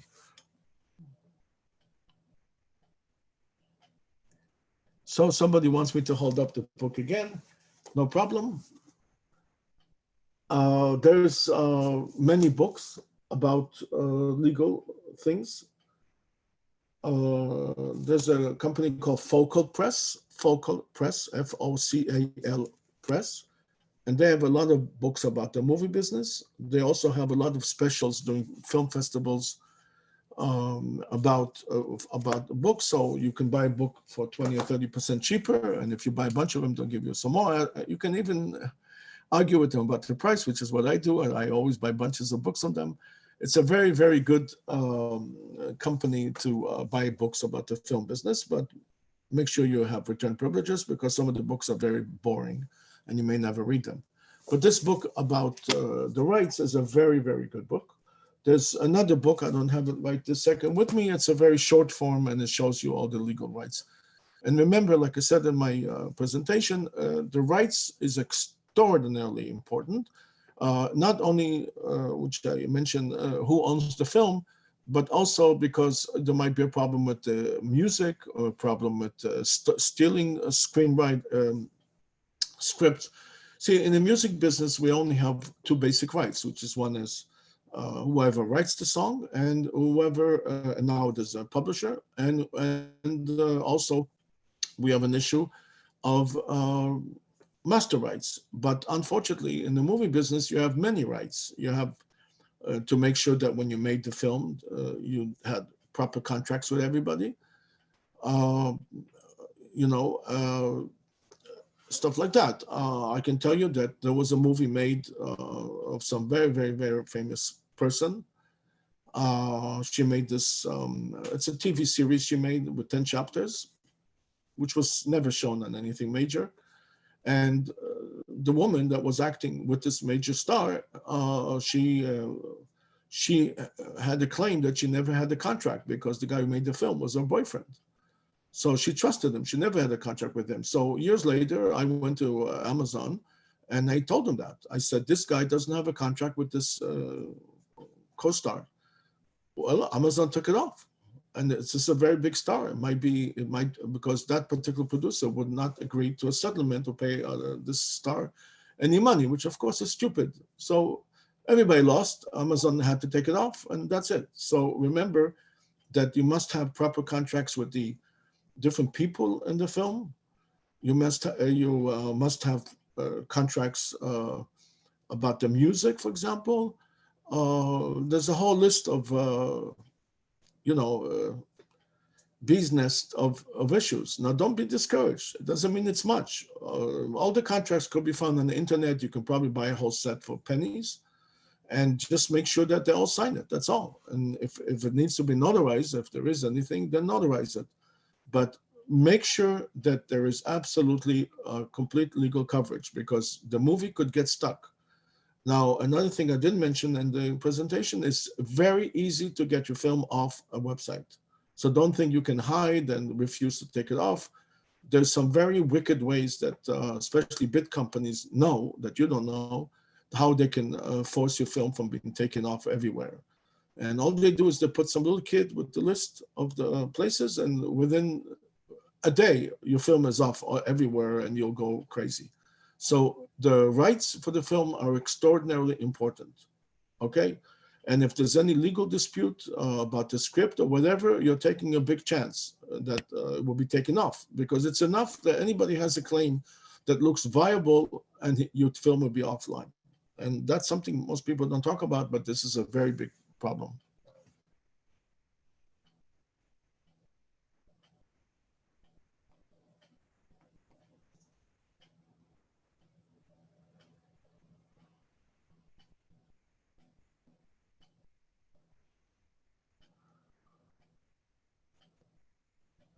I was asked if a digital signature is legal. Um, the answer is why not? If it's a DocuSign or one of those things that is certified that their signature is legal, I don't see any reason why it's not good. It's fine. By the way, if you guys want to unmute yourself, I don't think that I'm stopping you from unmuting. You can talk to each other, which is really what I wanted to do, but I just don't know how to do it. It's my first Zoom presentation. I don't know. I'm going to look and see how can I arrange for everybody to be muted automatically.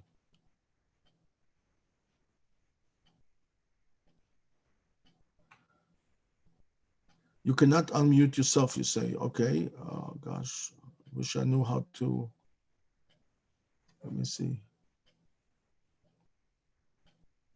Okay, I found a place where I think I can unmute. I think that now you're unmuted.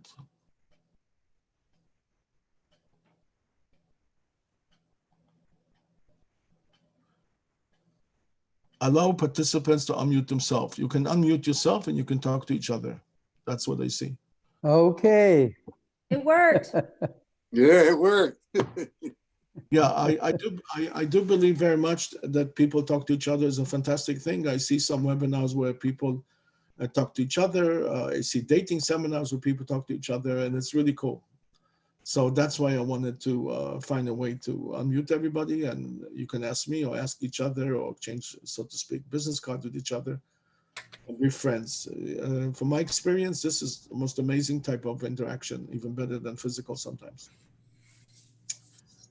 So you can unmute yourself. Just click the picture, your picture, where it says mute, and just unmute. That's all. I don't know how to unmute automatically. That I have not been Yeah. that. Milton, I've never met you before. Can you tell me a little bit about yourself? I would like to know some of the people who are on the call. Yeah. Yes, G. yes. Can you hear me? Yes, Yeah. sure. Oh, okay. Yeah, my name is Milton Crane. Yeah, I come from Chicago. So yeah, I went to school out here in LA. I'm in Los Angeles now. And so I went to school at LA Film School. And I did acting for like 4 years. So I'm on IMBD. And so I created my own production company in 2018, which is called Millie Mill Productions. So I have 3 films that are in development. And so that's what I'm doing. I'm just trying to look for funding right now. Okay. Uh-huh.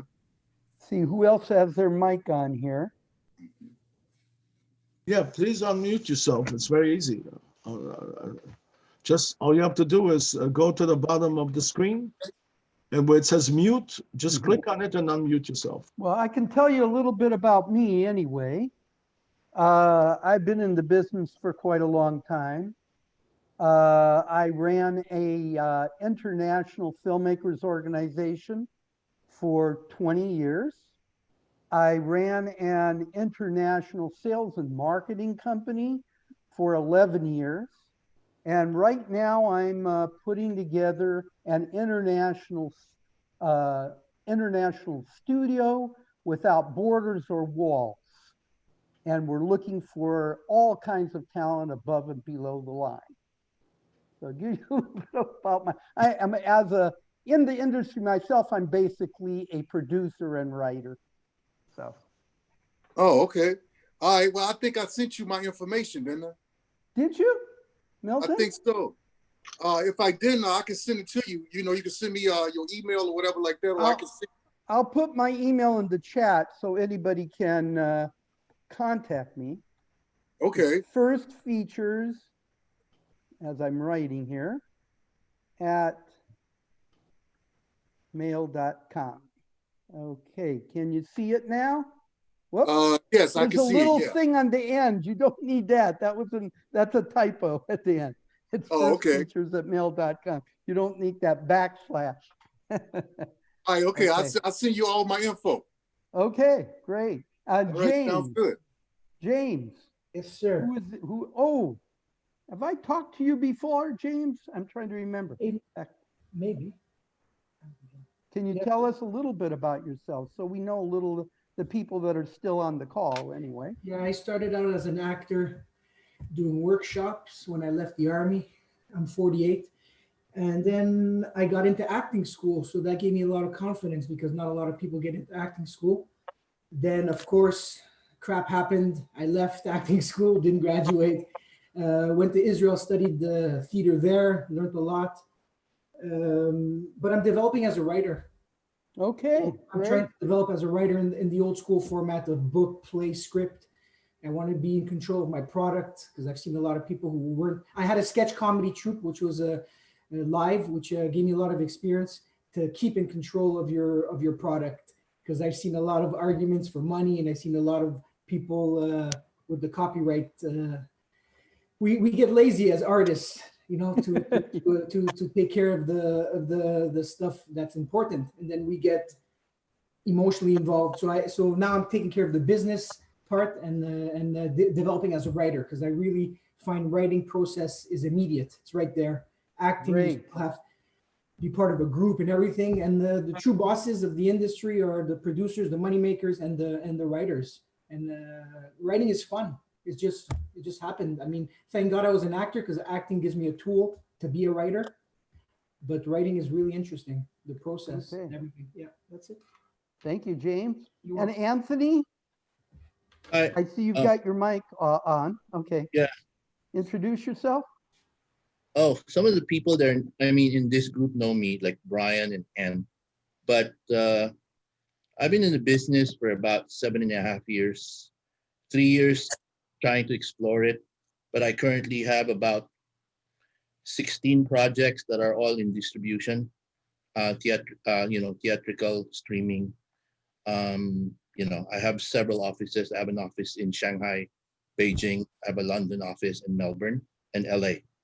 Great. So I've been in the business for a while. So we do a lot of co-productions and financing, but we're very selective of projects that we work with. Yeah, so because we're very IP focused, so we're all about the intellectual property. We're not about the story. We look first at the intellectual property, and then we look at audience development, Mhm. and then from there we go to making the story. So that's Okay, kind of great. our model, and it has worked very well for us. And so we haven't really lost any money on all 16 projects. Great, great. Good. Okay. Yeah.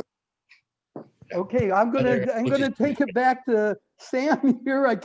I just wanted to know everybody who wanted to talk. I wanted to know what they do and what their Yep. background is. So Sam, I'm sorry. Go ahead. Yeah, I am in the, I'm originally from the music business. I do music my whole life. I have a record company with famous artists. 13 years ago, by a freak accident, I got into the movie business because one of my clients for the music business says, why don't you do films? And immediately he licensed me 100 films, and I found myself within a short time with 4,000 films. So I distribute films. I used to go to endless shows. I exhibited in endless shows all over the world, in China, in America, whatever, automatically, and just in many, many shows. And of course, I meet endless producers and people, and have huge knowledge about the distribution of films.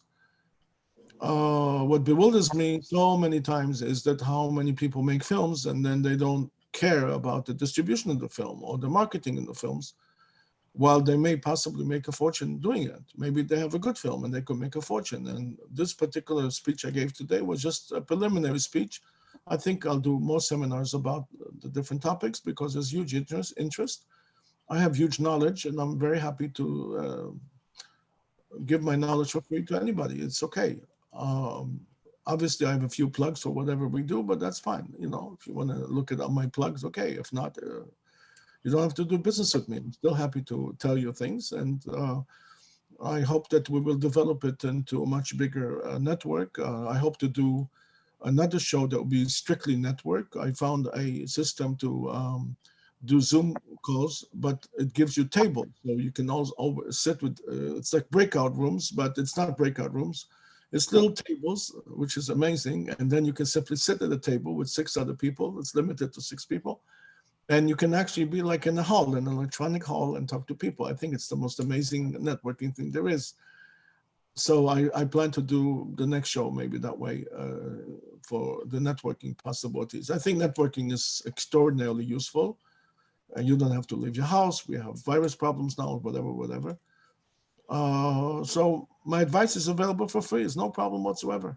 I'm happy to meet anyone and talk to anybody. I mean, meet anyone electronically.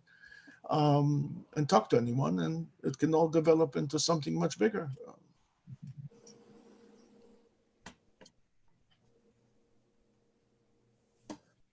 I would like to say that the electronic world has given us the possibility to network with more people than we could do before.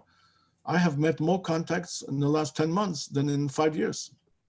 Even if I go to endless shows, I meet lots of people, but I'm not focused on the right people necessarily. So I meet lots of people, but in the electronic world, the Zoom world, or other worlds like that, you're capable of meeting some fantastic people. So I see that as a very, very good way of the future. Right now, for example, there's a music convention called MIDEM, which is online. I think today's the last day. And in that convention, I was able to find interesting companies, talk to people, things like that. So for some strange reason, the music business, they're already doing conventions like that. I have not seen. I mean, they do have it also in the film business, but I think in the music business, it's kind of one step ahead of the game.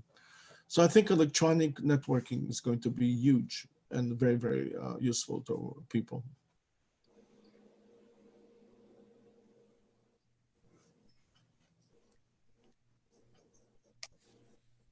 So does anybody else have anything to say, or should we close this shindig?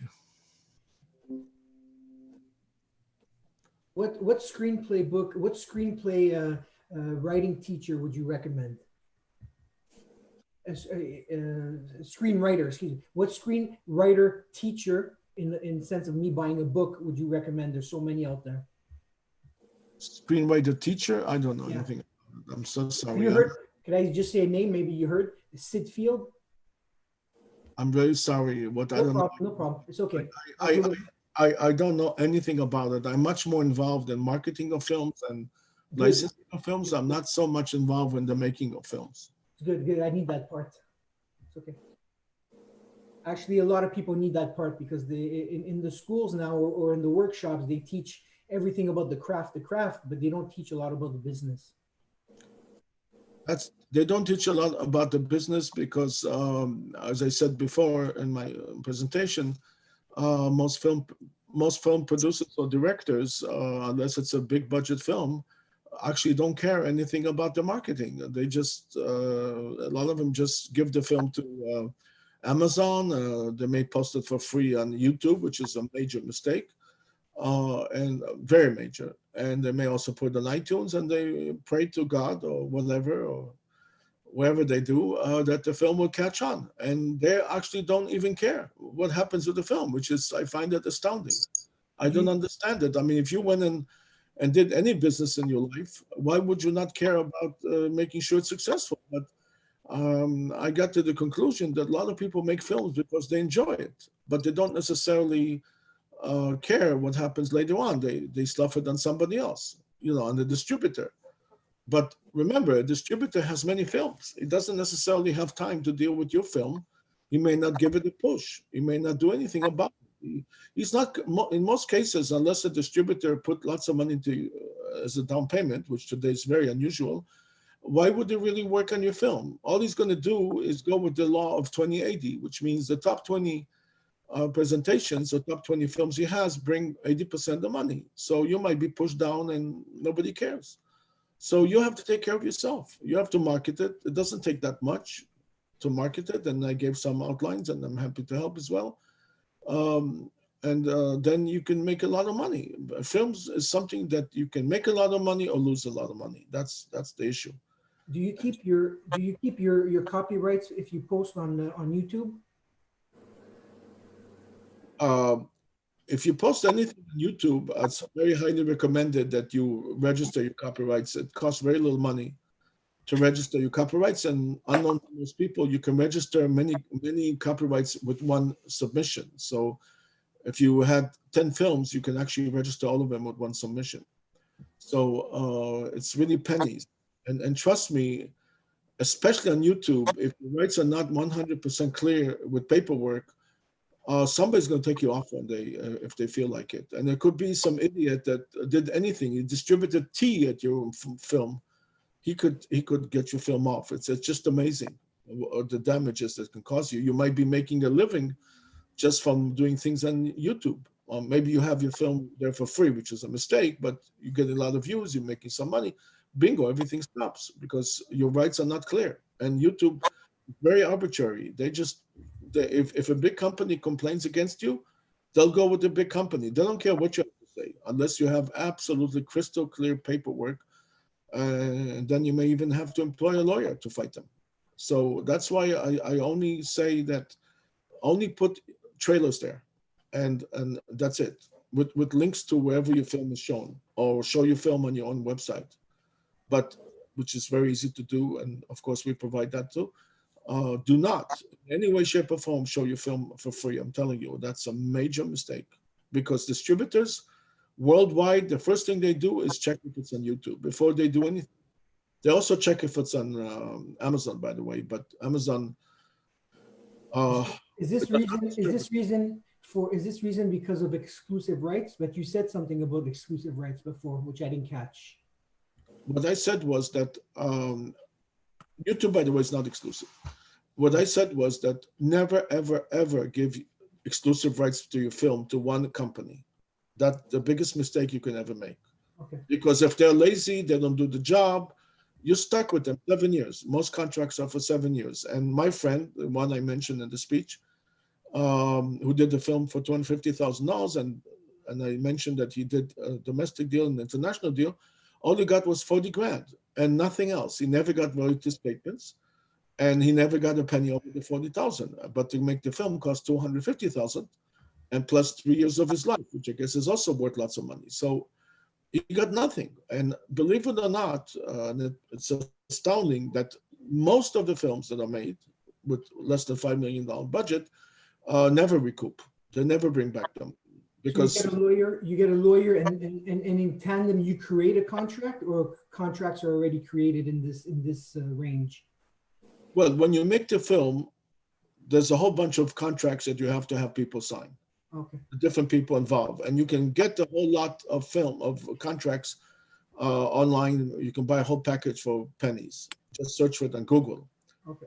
Okay, and then make sure that every step of the way you sign. If you have somebody appear on the film for even 5 minutes, whatever, you have to get clearances from them because they could stop your whole film from happening. They can even blackmail you. They can say, if you don't pass so and so, we don't allow you to show us. Now, maybe that's a major piece in the film, so you're stuck. It's like real estate. If you have a big lot and somebody owns a little hut in the middle of it, you're stuck with this guy. You're going to have to pay him anything to get him out of there. Okay. It's basically in the sense of real estate, it's in the same ideology, in the same thinking. Real estate, whether it's physical property or intellectual property, it's treated. I don't know. Basically, intellectual property is very similar to physical property. It's the same thing. You just have to see the analogy. So, like I said before, if you have a big lot and somebody has a little tiny building on your lot, you're stuck. I asked that because I was on a film set once and we were doing a scene, and the owner of the building came up to us and said, "You're filming my building. Let's sign a contract. You're paying me, or else you're not filming it." Yes. I don't know the law about that. I don't know the exact law. I have a feeling that if it's in England, he may not be right, because in England, whatever is outside in the open is, I'm not sure it's, I don't think it's covered by copyright. I don't think so, but here it might be. Even if there's no name, even if it's just a visual of a brick building and a window. Well, again, I know that in England, it might be that it's not covered, or in Europe, but in this country, I don't know, people find excuses for anything. The Hollywood sign is patented, so suddenly you have to pay royalties for the word Hollywood sometimes, or Beverly Hills, so I don't know. There's all kinds of crazy things going on. Okay. And by the way, you'll be astounded to know the prices people charge. Like, I was looking for a parking lot to do a drive-by comedy concert for a friend. I was shocked. I made calls to many parking lots. We wanted no less than $7,500 rental for 3 hours. For how long of a scene? 3 hours, not a scene. It's a concert. Oh, wow. Okay. And these parking lots were empty. Nobody uses them because the businesses were closed. It's just absolutely nuts. They wanted $7,500 and more for using the parking lot. And eventually I had to find a parking lot of a friend of mine who owns a shopping center, because everywhere I went, these guys were very smart. They all wanted astronomical prices to use a parking lot for 3 hours. So you can see that could be pretty expensive. The problem is you don't even have to say Hollywood. You just have to say we're making a film, and they think you have a lot of money. Well, there is a way to bypass this problem. And that is that there's at least one company, there's more, that you can actually do all the filming within the studio. So they have a way to combine, let's say, pictures of a city, which I don't think you have to pay for that, in your film. So then you don't even go on location. So let's say you're filming something and you want to show it's in London, it will show London. It may show even particular buildings in London, for example, and you don't have to go there. So this might be a whole different story, whether you have to pay anything or not, because the buildings, London as a city, for example. So how can they charge you for filming the city, But if you bring a whole crew, then they have the excuse of saying, hey, you're filming here, so you pay us, And it might be false. You may not even have to pay, but that's what they do. But if you have a totally virtual, which will save you a fortune doing the film, I don't think they can charge you like that. Thank you.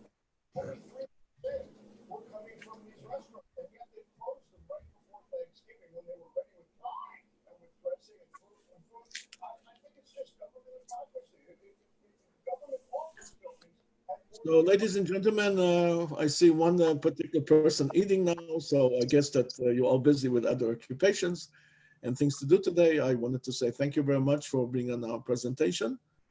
I guess I'll be able to get you emails from Zoom, so I'll be sending you notices of future webinars, and they will always be different than each other because there's so much stuff that we can cover.